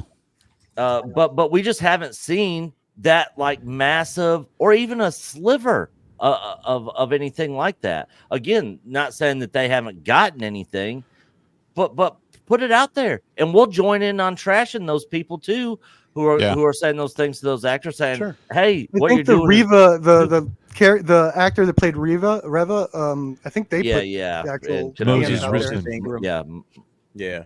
But see, the problem is they use that as the defense for, or as their comeback to legitimate criticism. So when people are legitimately criticizing problems that they have with the show, oh, you must be a racist. You know, like they said, oh, it was review bombed. Well, how do you know it was review bombed? Like you start looking at some of those reviews, and those are legitimate reviews, and people are breaking it down and giving you, you know, chapter and verse, bullet points of what problems they had, and oh, you must be a racist, an incel, or this, and that. And it's like, no, see, and then that's where you lose me. That's where you lost me, because you don't even want to really address what folks are saying about the show legitimately. You want to just characterize everybody. Oh, you guys must be racist. That's the problem. That it's not so much that we don't understand that there are some poison people out there that will, you know, come into your comment. Look, I've gotten some stuff against me, me just making a comment, and I've got people coming at me for that stuff. So I get that. But if somebody had a legitimate criticism about me, I would address that. I wouldn't, just say, oh, you just must hate me because of whatever reason. I think that's the major issue that a lot of people are having. And you just saw that entire video that we just watched. That's all it was filled with. It was filled with, you must be a racist, you're a bigot, you don't like people of color, women like us can't be accepted in the galaxy and all of this stuff, instead of like, nah, we actually do like, we talked about House of the Dragon, I'm sure before. House of the Dragon has 2 female leads, plenty of people in color, everybody likes the show, so it's like all of these like lame arguments just end up falling on deaf ears. And then we just start making fun of it. I think the biggest problem the Acolyte had, it was not enough people watched it, as per the Nielsen ratings, as per the fact that it didn't rank and the finale ranked below Bridgerton, for goodness sake. And it was so expensive to make. So, well, if I could address one thing in terms of the review bombing, I am one of those people that do believe it was review bombed. And why I believe that is because the audience review score and reviews started coming in before it was even released. Now, normally you get the critics review, but then the audience review, because it was streaming and Rotten Tomatoes, they don't have a gateway system for the TV aspect of Rotten Tomatoes like they do in the film. People were able to review before any of the episodes came out. And it was like days before. And if you look at a lot of the reviews, that's not true. Yes, look at it. Yeah, we could look at the date. We could look at the dates of the first couple reviews in the audience. Didn't they do a like a 2-episode premiere in theaters? Like, didn't they do that? I want to say they did that for the show. Yeah. So if you look at those, reviews started coming out.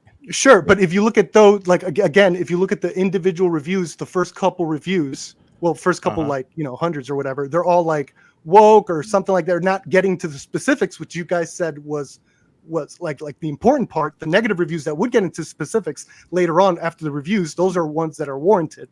So the ones that aren't warranted, in my opinion, and I feel like you guys sort of feel the same way too, are the ones that aren't saying anything. They're just crapping on a show that it seems like they didn't see because it came out way before. Otherwise, why not put the actual... I want to reply to this one too. To your point, were there some people that went on there after watching one of our videos or one of Derek's videos or one of Geeks and Gamers videos, especially Derek's videos. And especially Derek's, he's so convincing, and they're like, you know what, I ain't even watched this shit, but I'm gonna give it a 1. Watch me work.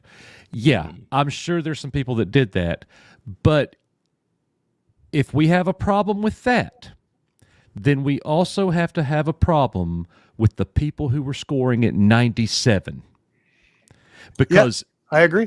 There's just no way. It's I think it's the other side. It's like what's it called? The other face of the other face of the same coin, right? You have one side doing this, and then they're going to counter with the other side, and they both kind of snowball effect, and they get bigger in this momentum to the point where the people that are defending it at the end of the show will turn into those TikToks where they're like, "No, you're a bigot." It just all keeps growing and growing from the second they heard, which I do believe happened. I'm more reasonable. I'm not going to like go crazy or anything.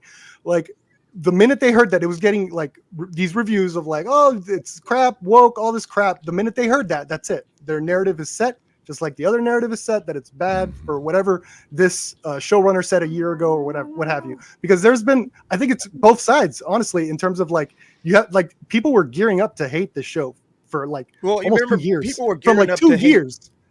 remember, people were gearing up to hate X-Men 97 right before it came out. Sure, People were ready sure. to trash Yeah. the hell out of that. But guess what? It was a good show. Yeah, In we my watched it opinion, ready to roast Yeah, it like but people we still roasted do the trash Acolyte. on it. If you, and if that's you my look, point. people My still do point trash is, it's really difficult to review bomb and to drive down the score of a legitimately good show. If it's legitimately good, people are going to say, "Yo, look, I came into this expecting to hate it, and man, this is actually really, really good." You Which know, was X-Men and they're going to 97 get for the us. positive Yep. word of mouth. It's going to get out there. People are actually going to give it a fair review if they really think it's good, just like we saw with X-Men 97. So it's hard, in my opinion, to just if a show is legitimately a good show, you're just going to get more people saying this is good. I know there's some people out there that hate it, but honestly, this is a good show, even though it, may have this or that in it or whatever, So I think that when people say stuff is review bombed, it's like, well, let's actually look at this. Is this is it really being review bombed? I don't think so. I mean, if you look at the individual reviews, there's a lot of just one sentence crap stuff that I would say it didn't seem like they see the show. But And I agree. also I agree, but Disney- there's also in the other side as well. Yeah.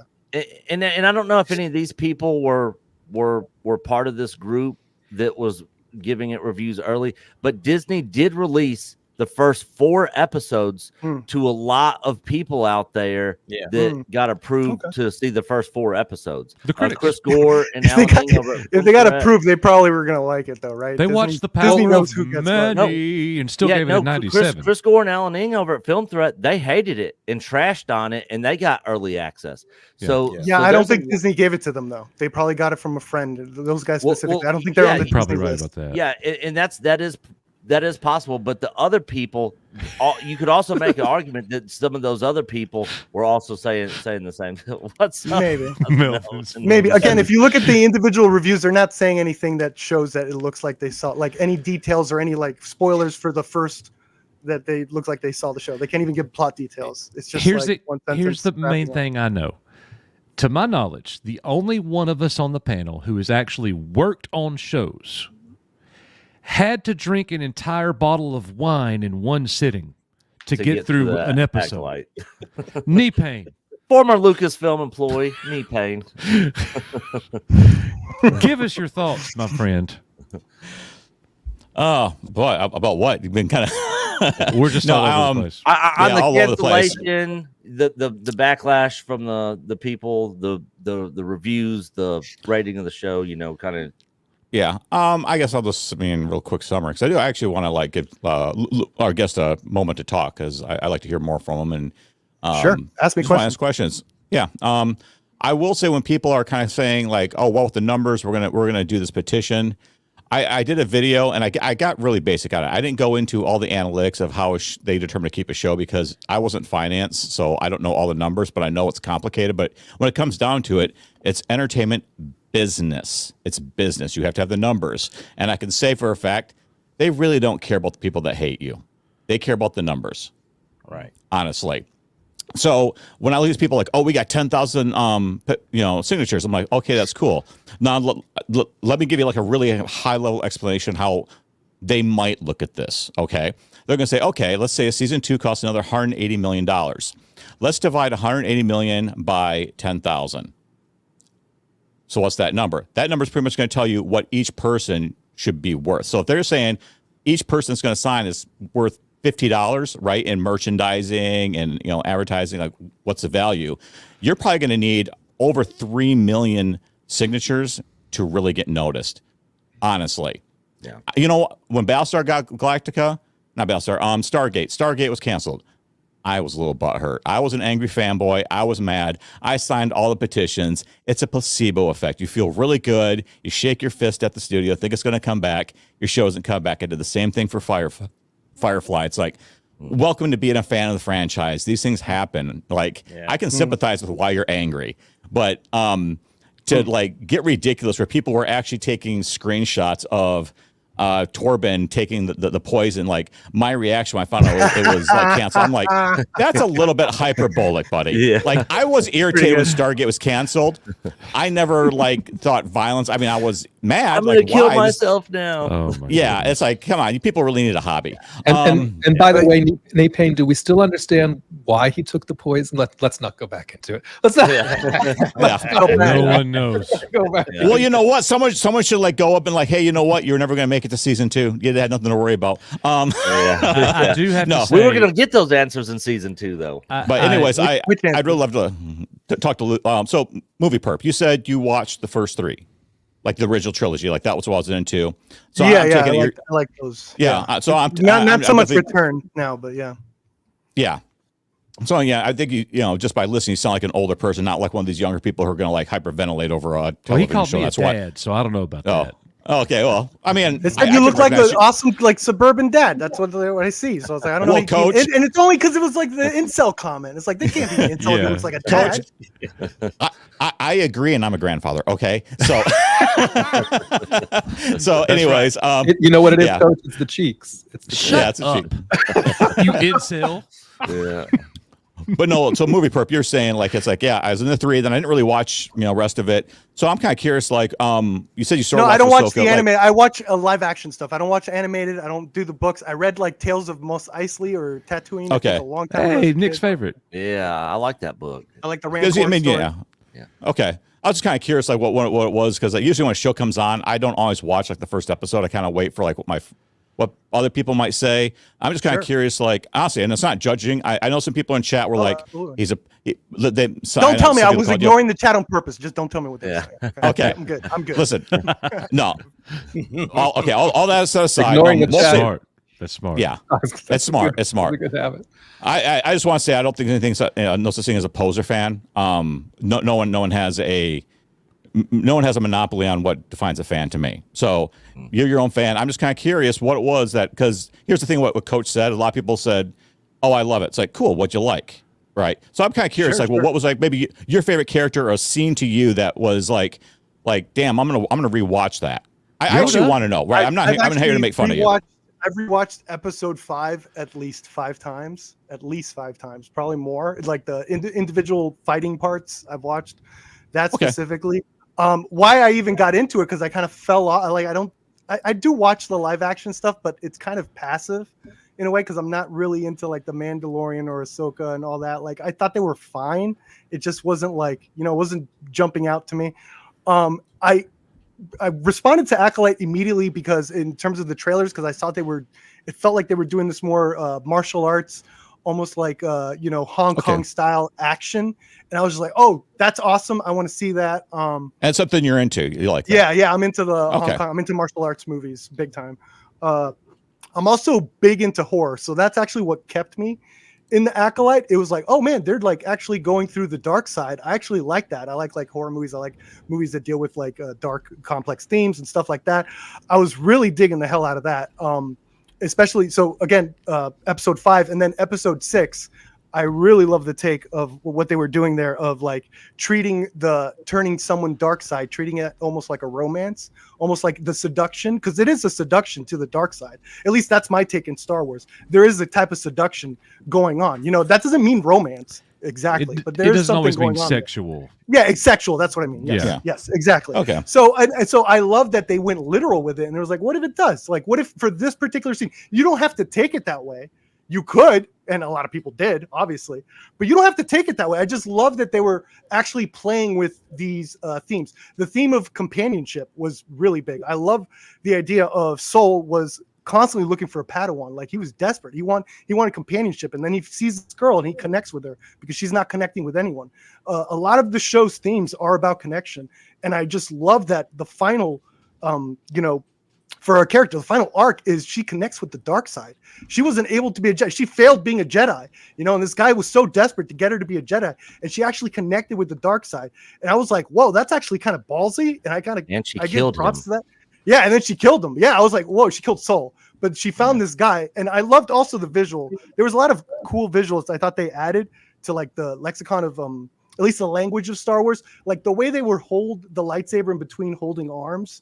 I thought that was a beautiful visual of like, damn, that is so like awesome. Like if Sith do that, that's the way of connecting, so I found all these themes about connection and companionship. Just like, I thought they were great. I thought they were greatly explored. I wish they were done better in some episodes, sure. But I just love that. I just love all that stuff. Do you think that they were exploring the witches? They could actually because to me they're like, they're witches, but I didn't really see like witch behavior. Because you're talking like dark horror. Sure. I felt like they really cheaped out. If they're going to make them witches, go all out.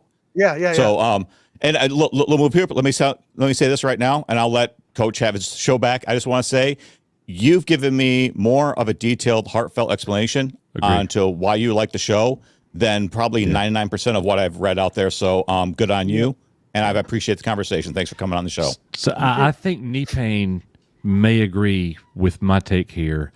And I know Moses Risman down there does, and the other guys too. To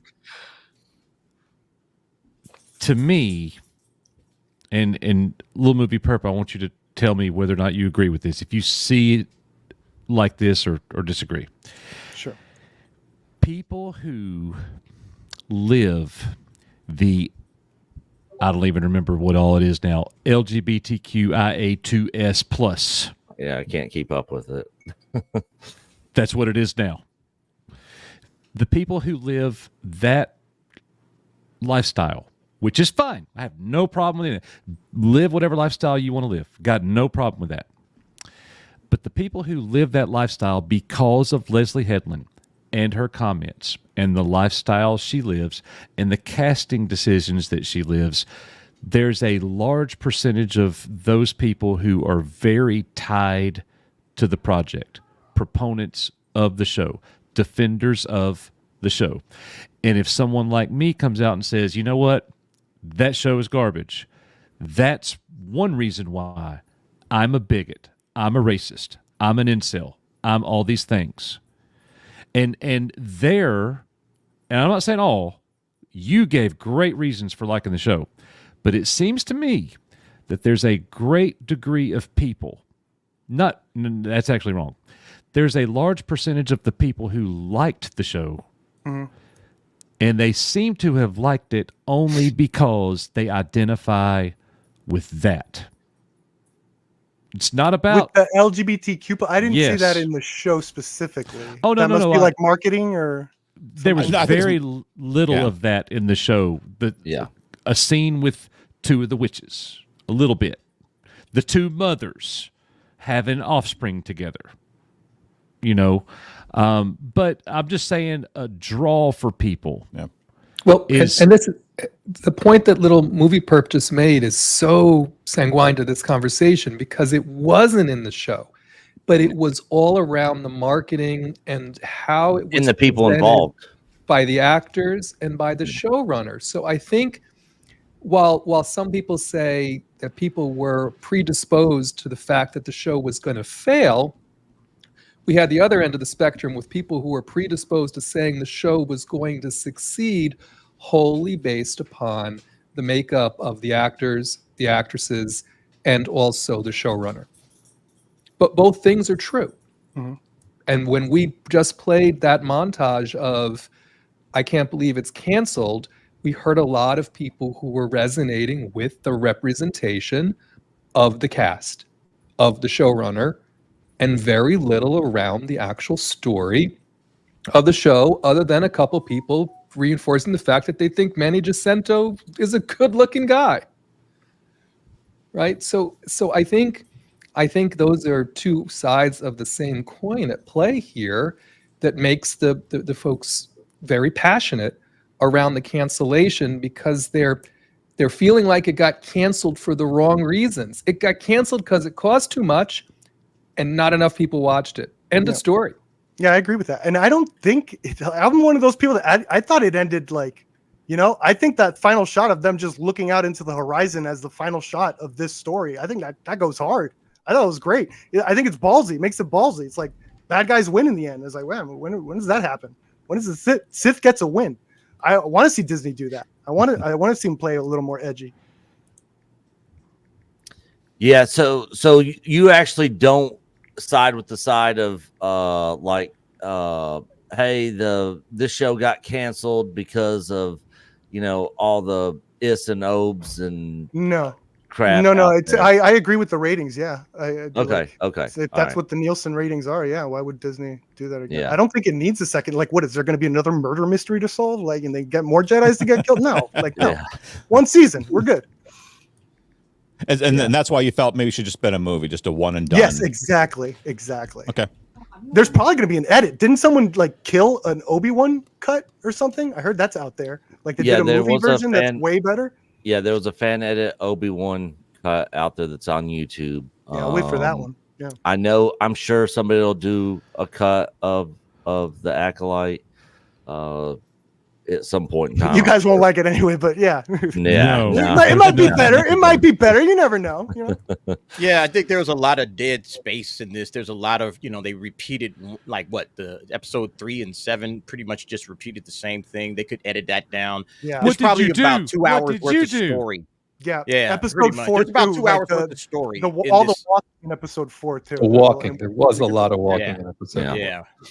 Yeah. So just from a narrative standpoint, there's just a lot of, like a lot of dead time and nothing's happening. And then, you couple that with, some pretty clunky dialogue in a few places, more than a few places, honestly. And then, the acting, that's kind of where I'm out because of the characters. You guys know me. I'm a character guy, and I did not think any of these characters worked whatsoever.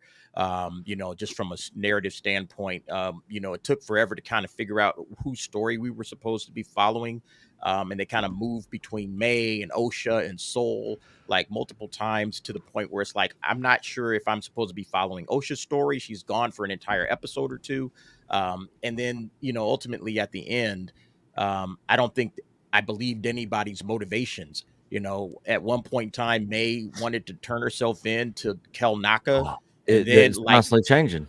And then suddenly she's trying not to. I just like, what you have a Jedi right here in front of you. Go turn yourself in. That's what you wanted to do like 5 seconds ago. And it seems like everything was just convenient for whatever the story needed it to do in a given moment. Like we need Kelnock or we need May to be this way. Okay, she's this way. We need Soul to turn and act this way. It completely betrayed everything we know to be the Jedi, like the entire Jedi, the understanding of who the Jedi were. It betrayed all of that, and it didn't do it in an interesting way. Those are always, I've said all of this a million times before, but those are like, to me, some of the main concerns that they had. Could you have shored up, with the runtime and say, okay, we got about 2 hours, maybe an hour and 50 minutes, let's trim the fat, get and just get to the meat and potatoes of the story. Sure. I don't know if it necessarily makes it any better, but at least it's get to the action faster. Get to the action faster. Yeah, definitely. And then look, I agree. I think episode 5 was the best episode. I said that. I said it was the best episode. We said that when it dropped. It was the best, worst episode of the show.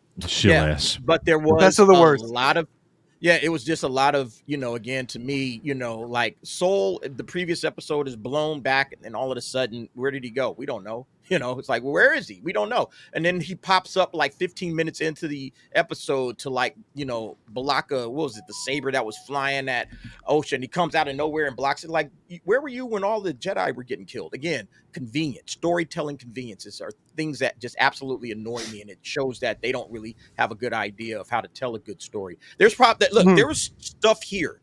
Like, even to your point, Little Movie Perp, there are things in this that could have been put together differently that might have made this, a more watchable, series for myself. But, you saw through it. You saw the stuff that I think they were trying to accomplish. I just think because of the narrative and how clunky it is and, just some of the choices that were made with the direction, even on the sets, I just think that it just didn't coalesce with a lot of people. And that's the reason why a lot of people hated it or didn't like it or whatever. But I mean, you're not wrong to say that there aren't elements here that if you actually had a writer, you could have put it together and it would have been good, Yeah. So before I head out, I wanted to ask, I'm like really excited for this new Star Wars, the Skeleton Crew. Are you guys at least excited for that? Like, you looking for? Because the directors they got are heavy hitters. They got David Lowery, they got the Daniels, like they got great directors. So I'm really, Yeah. and I love I the literally I don't know just if talked about excited that. is the word. I'm I'm looking so forward jaded. to watching. Okay, Yeah, I'm okay. so jaded. I'm not excited about any Disney Star Wars. I'm anymore. I'm going to be optimistically open minded. Da and I had a long talk about that last week. Yeah. Cool. I'm not going into it saying I hate it. I'm upset. It's not what I expected. I feel it's more towards my kids, but as long as I think it's the story makes sense, the characters are well written, they get to develop, even if it's not targeted towards me. Hey, I'll be open minded to it. Right? I get it. Like not every show has to be targeting me. I like gritty, brutal. Like I'd love a Game of Thrones violent series like Star Wars. But that's just me. A rated R Star Wars. I think that's coming. I think that's coming with Deadpool being a hit. I think a rated R Star Wars could be just around the corner. Maybe. You know what we did, guys? We helped bring knee pain back to Star Wars. Yeah. And one day he will hate us for it. And Coach, I have one funny Acolyte thing to show before little movie perp goes. Something that happened at Galaxy's Edge that I saw on Twitter that I found funny. So it's just a 1 minute thing on Twitter. Okay. Want to do it now? Yeah. Yeah. Take it away. Let's go. Let's see here. So you guys know the whole. Anyone seen the stormtroopers and the First Order guy? They're circulating around Galaxy's Edge, and they interact with frequently interact with folks there. So watch what happens when somebody approaches with a Yord minifigure. Remember Yord? Yord Horde. Yeah. What are you doing with this tiny Have you Jedi? met our Jordan Savior? Be careful. I hear that these creatures steal children from their parents and turn them into tiny war criminals. Oh. His neck looks improved, doesn't it? Oh, I remember it being on a swivel. Did that hurt putting it back in place? Did you hear any creaking? Anything like that, man? Better now. He's better now. He's Of so much course better. he is. Look at he feels so much better now. We've got a deceased Jedi. They put his neck back in place, all right? They are twisted, aren't they? Excellent. Your suffering is at an end now, isn't it? Understood what you're doing. He twisted his head. That's actually pretty funny. Yeah. What are you doing with this tiny Jedi? That guy had been practicing his Yord jokes. He was waiting for that opportunity. The minute he saw that toy, he was waiting for like a shirt or something, and he was going to do all his material. Yeah, that was really He just had good. it. I had to give them credit for being 3 folks that actually saw the show, right? I mean, I was like, oh, this is really, they knew what happened. I mean, the story. Yeah, if he's making those jokes a year from now, nobody's going to get it. Actually, now I kind of want a Yord toy. Just twist his head backwards. Yeah. Hey, we could always pull a EVS and get a bunch of Yord figures like he got Rose Tico's and cut the heads off all of them. Poor Yord. All right, guys, you've guys been very hospitable and nice. Thank you so much. I really appreciate the platform to say why I like the Acolyte. Thank you. Yeah. Thanks for coming on. Thank you for coming and sharing. Yeah. Like we always say, we have no issue with people that like the show. It's just when they get stupid and pull the whole is-o crap, Hey, when the next show comes out, come see us. Oh, Yeah, we'd love for to sure. talk to you about Skeleton Crew. For sure. Have a good one. All right, guys. little And movie perp. Hi, chat. See you, buddy. I love that. I love that. That's great. Yeah. That's me. Yeah, That's me right there. Yeah, I told him, like, if you're gonna come in here, ignore the chat. You better have some alligator skin. Yeah, just ignore the Literally, chat. he came as a dinosaur. I don't think it get much. the dinosaur. Yeah. True.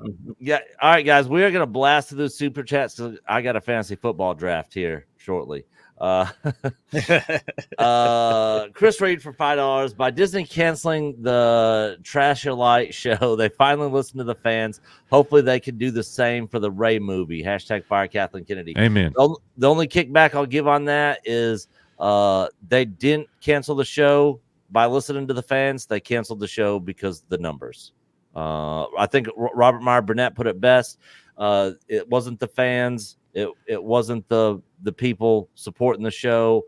It just came down to the numbers and the cost of the show. You know, but they did say, hey, if you don't like it, don't watch it. So a lot of And people people watch did it. it. Yeah, and Yep. you got what you wanted. Debbie Young with the 50. Oh my God. I know she sent it earlier too. I hate it. 50. Debbie Young, hail to Debbie Young. In Cleveland for my husband's submarine service convention. Just wanted to say hi. I love all of you. See you next stream. Love Hail you too. to you. See you soon at Icon. Yeah, see you guys see you in Nashville here in a little over a month. Ryan Matheson, $1.99. Star Wars 10. Episode 10. Oh, Star Wars episode 10. Abandon all hope. Man. Yeah, I have very little to no hope for anything Disney Star Wars at this point, but we'll see. We'll see. We have this channel, so I'm definitely gonna be watching. Devin 2677 for $5. Just be careful what you say about those child actors, or Kyle Katarn will show up out of nowhere to lightsaber duel you to the death. I death. assume. Yeah. Ugh. Yeah. Oh, Kyle The Katarn. real Kyle Katarn or the fake? Probably the fake one. The fake. Yeah. Your buddy Kyle. Yeah. The fake who bitch has ass. us blocked on Twitter. Yeah, the fake bitch ass Kyle Katarn. Yeah. Moo fandom. Fandom, you bigots. Yeah, fandom, you bigots. $5. If I have to ride my mobility scooter to Lucasfilm, I'll do it. That 180 miles was used for 185 million was used for Leslie's lunches. A girl can't eat. You body shamers. Oh, the picture is I get it now. The picture is the gal who was in the montage at the very beginning. The picture, I'm pretty sure, was. I know who she is. I don't want to call her out. Keep going. Veritech 2000 guys. I want a space opera, not some Goonies ripoff. That's why I'm not excited for the show. I think that's reasonable. Nothing in Disney Star Wars is a space opera. We cannot get away from the Goonies. It's always being brought up. Yeah. And I mean, I don't necessarily disagree with that either. There's not really been anything that I've put out that's been like that space fantasy opera, type thing, like the OT was, So John Kamyan for $5. I signed the uncancel petition. I like the material you put out on Acolyte. Hail, John, and thank you for the signature. And guys, if you guys have not signed the petition, mods, if you'll put that in there. Wait, which petition did he sign? The one that we started this morning. That's the cancel. This says the uncancel petition. Yeah, he's against you, Nick. He said he signed the uncancel because he liked what we put out on the Acolyte. And yeah, he's team coach. Let's go Acolyte season 2. Okay. Yeah. All right, but I don't want it renewed because I liked it. Yeah. I wanted it renewed because we were getting 80,000 views on videos. That's what I wanted. Yeah.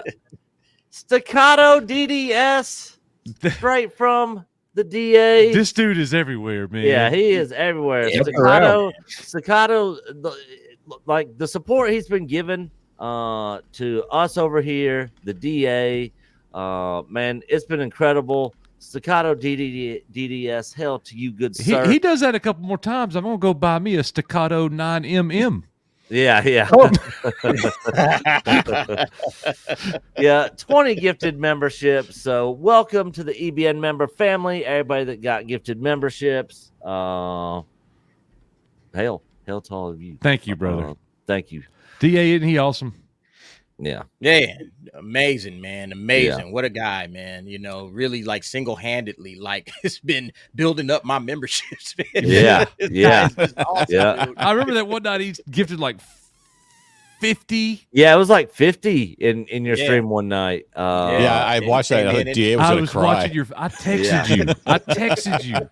You didn't even notice. And I'm sitting there going, when's he going to realize? I just wanted to see it. And when it hits you, it was so good. That was a great stream. Yeah, see Derek's face when he sees that. He was like, "Whoa, Staccato did 50 memberships." I was speechless, man. I couldn't believe it. I was like, "What am I looking at here?" It actually shut Derek up for a couple minutes. Yeah. That's what I think it was. That's very unusual. Never happened. Which is hard to do. It's hard Very to shut hard me to up. do. Give that man 50 memberships. He'll pause for a minute. Yeah. Nah, we had to make a staccato emoji, man. I made a staccato Yeah. DDS Oh, that's emoji. awesome. Yeah, just for that guy, man. 'cause he's Oh, yeah. awesome, man. Big, I'll put big that on my supporter of the channel. Yeah, he's great. Voltaire 325 for the 199. Let's go. Careful, Perp is a Kathleen Kennedy ball washer. I He don't was think good. that was true. Yeah, he was Yeah, good. he was actually respectful. You know, Yeah. and he had a sack on him to come in Absolutely. here with Agreed. 5 other guys that basically I completely disagree. disagreed. Yeah. He didn't go on to Ryan Kennel's show. He came here.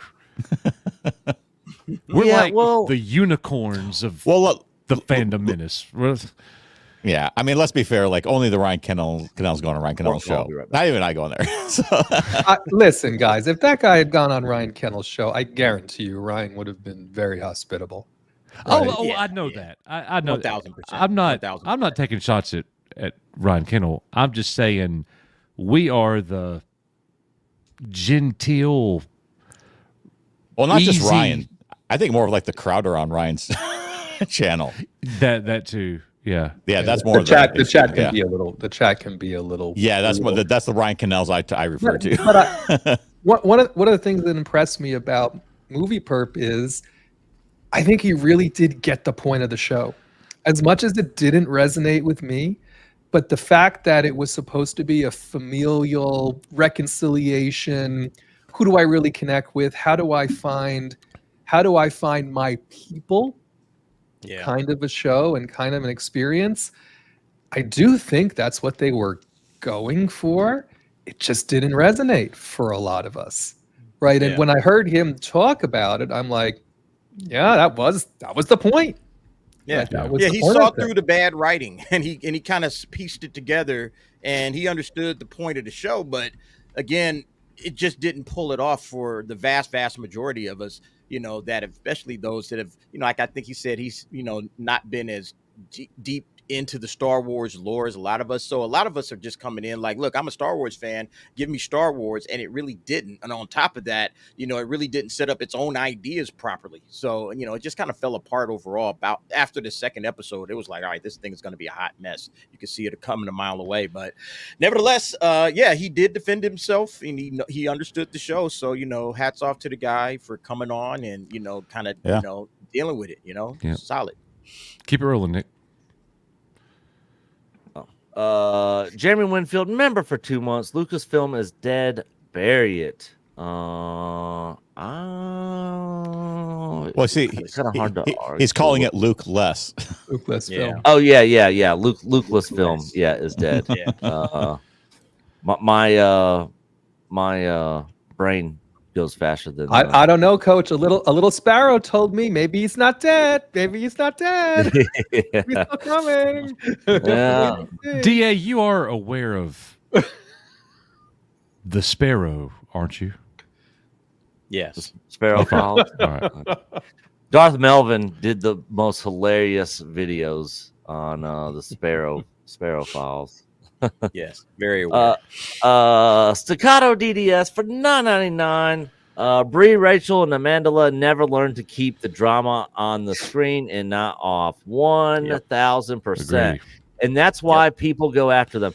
The actors and stuff that keep their mouth shut and are like, hey, you know, they thought it sucked, and probably in their own head they're probably like, it's because it kind of did, you know. But don't come out and go after the fans like that.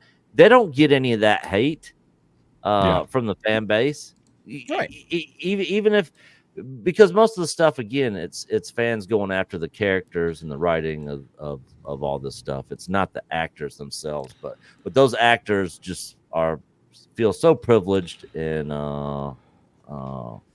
entitled. They can't deal with the criticism of their pretend characters that they're pretending to be. Lou Capadonna for member for 15 months. Lucasfilm hates its audience. They had lesbian space witches, but only men with their shirts off.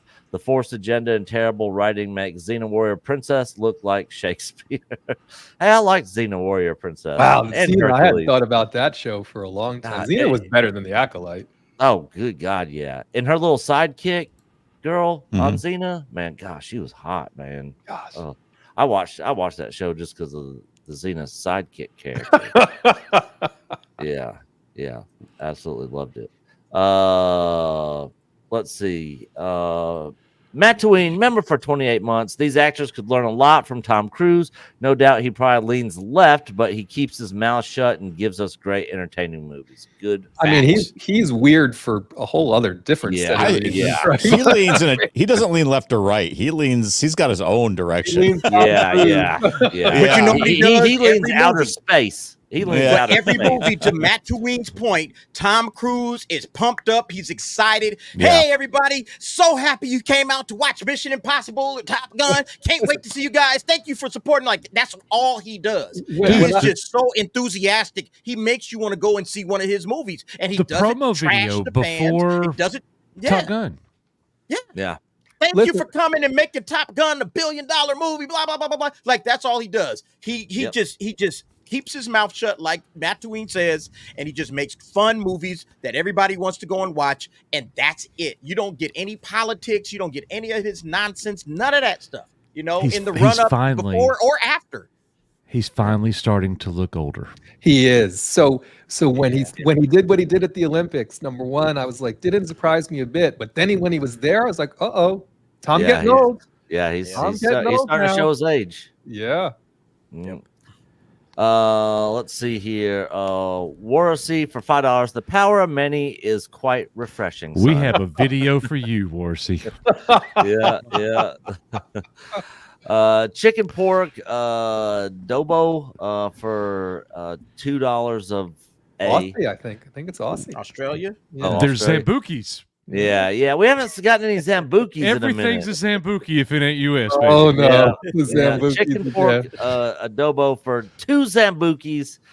Captain Marvel was review bombed. All the bad shows are always review bombed. You know, By the way, but the good shows with you know, the alphabet community or POCs or anything like that are good. Why do they not get review bombed? hey, was that Funny the how first works. Brie Larson superhero movie? Yeah, Captain Marvel. Yes. Mhm. I liked it. I liked Captain Marvel. I still like Captain Marvel. I think she's kind of fly. But I mean, it had Agent Coulson in it. It had Samuel L. doing. It's I mean, better than Goonies. It had. Oh, you're crazy. He's just. Coach let's- is a lost cause, man. Yeah, Ain't that the chick? He's our lost dad cause. Yeah, chicken pork, Dobo for another 5 Zambukis. Captain Marvel was review bombed and still got a sequel because it raked in money. This review bomb doesn't matter if it makes money for the investors. 100%. Because that movie made over $1 billion. It made over $1 billion.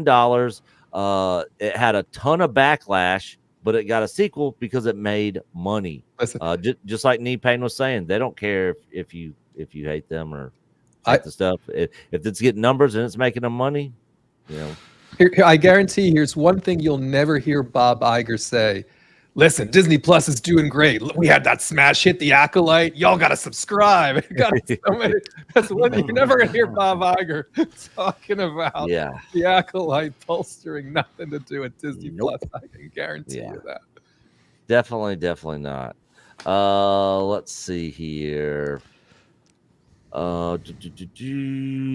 Red French Moon for 5 Zambukis. It still means that there isn't enough shills to make enough of viewership, so that's a good thing. LL, good show, guys. Yeah, Thank you, and back again. Good to see you. They could have 10 million signatures, and it's going to change nothing. You know, they could have 10 million signatures, and we get 1,000 on the anti petition, which is kind of a parody petition. making fun of these people that think this petition is going to do anything. But you know, it's none of it's going to make any difference. None of it is going to make any difference at all. The show did not have the viewership numbers. It was too expensive. It made them no money. They cannot financially give it a season 2.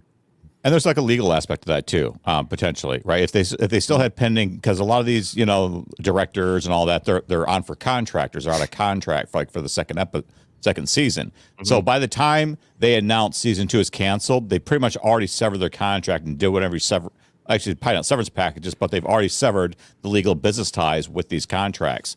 So to reestablish those contracts can be very problematic from a business standpoint.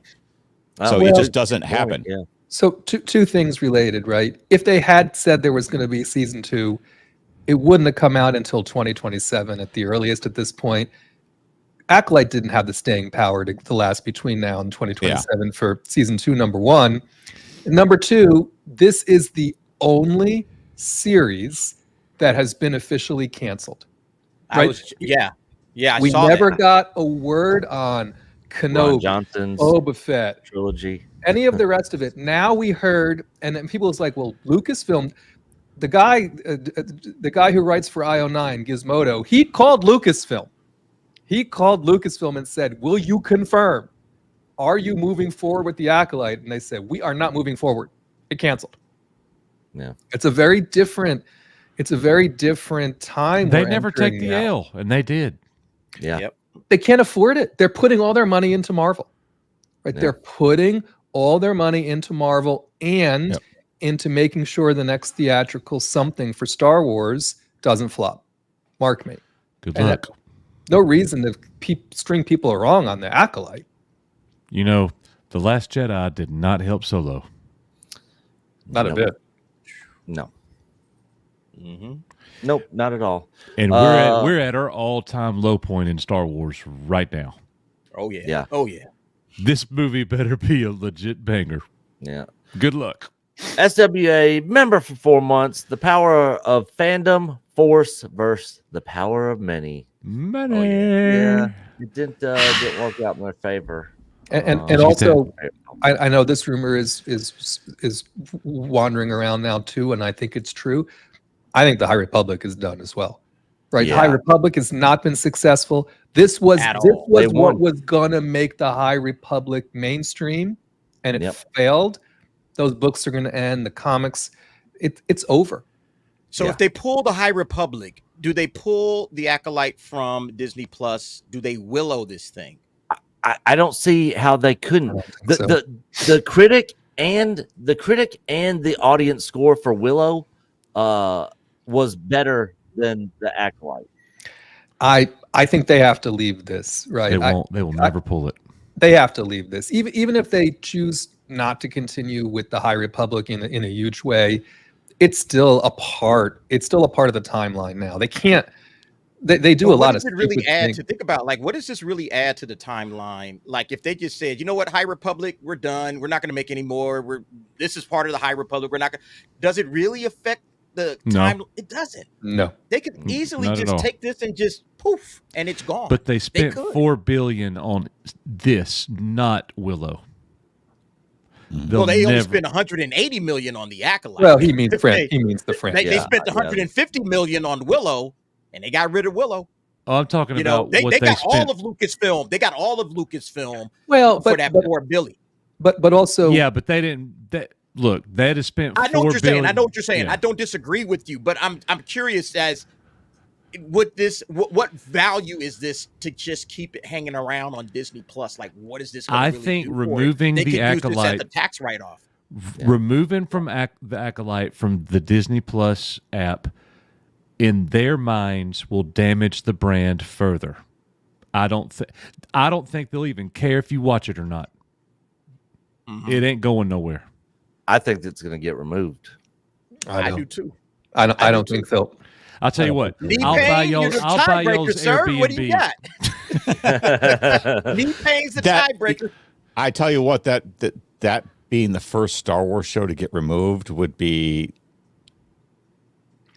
I kind of see them. Well, maybe they would just keep it because I think that would probably raise a lot of attention from media and outlets, and maybe they don't want that, so they leave it in place for a little while. I don't care if it's there, like, right? You can't force me to stream it. And the people that love it, like our guest, it gives him a chance to watch it again. But at some point, man, they did. Oh boy, you can imagine just the reports on that one. The first Star Wars show pulled off. So, NPC person saying it's already gone.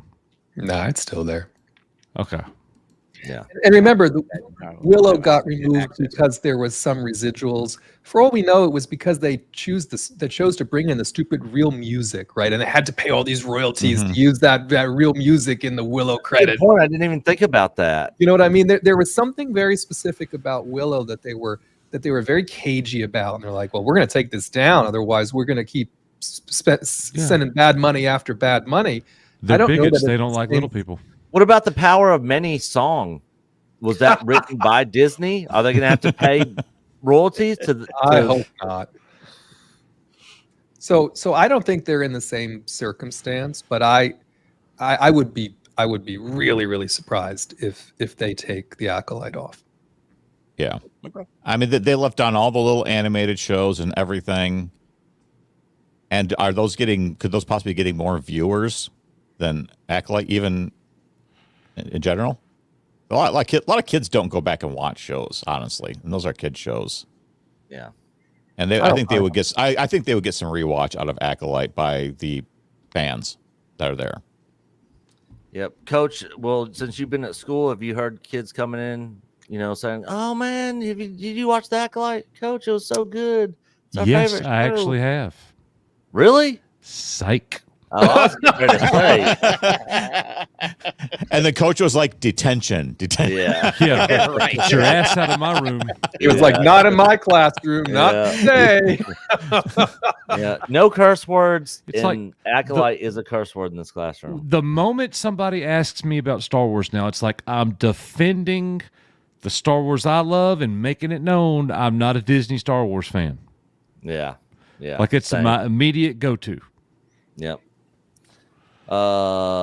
Daniel Steniston,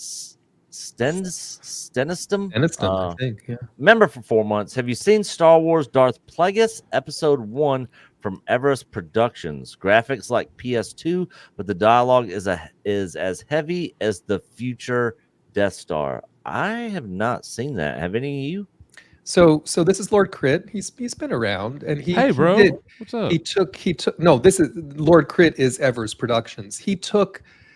I think he's taking the Plagueis book and he's making it into sort of an animated, but the style looks like a video game. He's using a video game engine to animate it, but he has written with help. He's written all of the dialogue, and he has voice actors who are actually voicing it. I watched a little bit about it. If you can get into that kind of animation, the story seems very well done. It's quite long. You can find it on his YouTube channel, Everest Productions.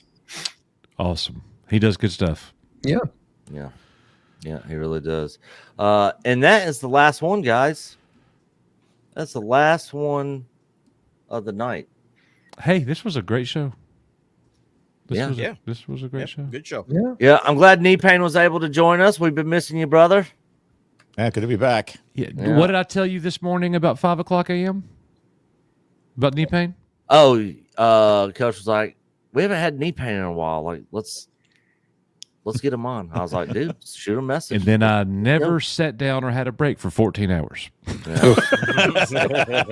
and I was working. I mean, I was up all night last night, going all over Twitter, getting this petition thing set up, doing the video, all that sort of stuff. So I didn't go to bed, man. It was like 9 o'clock this morning when I went to bed. I've been up since 4. Yeah, Nick, you put out a video this morning, and it was like 9 o'clock my time, and I was like, "What in the f is Nick still doing up?" I was like, "Maybe he didn't go to bed."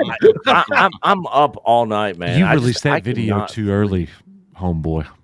Well, so I wanted to get it out there, and then later on, I was just going to do a community post with the link to the video, which also just goes out. So, but it's done good. So That's good. We're not like the DA. We can't release something at 3 a.m. and it go crazy. You know. Hey, look, man. Listen, when It's 8 DA o'clock puts in it the out, morning If we somewhere. release it at 3 a.m., the crickets ain't even gonna Coach, watch. when DA's video goes out at 3 a.m., my alarm wakes me up and I'm watching it right then. Right Yes, in the sir. air. There you Waking me go. up. Well, guys, this has been a fun one. Thank y'all for being here.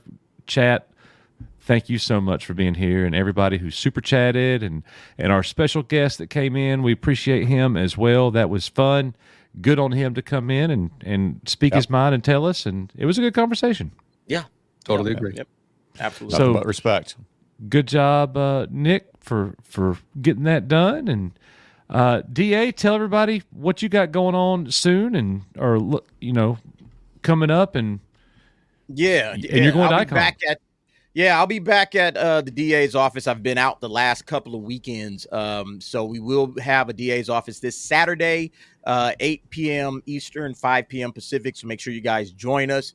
Not sure who I'm going to have on yet, but it's going to be a lot of fun. Not doing a nightcap tonight. I am tired, man, because we stayed up till about almost 3 in the morning, I think. Or, well, I've been up longer than that.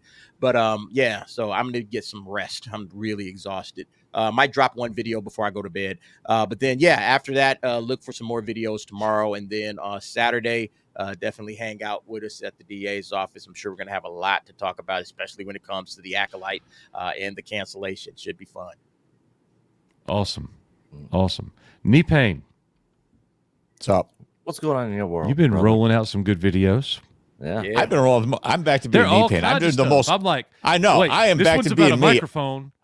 I love it. I just do the most random stuff.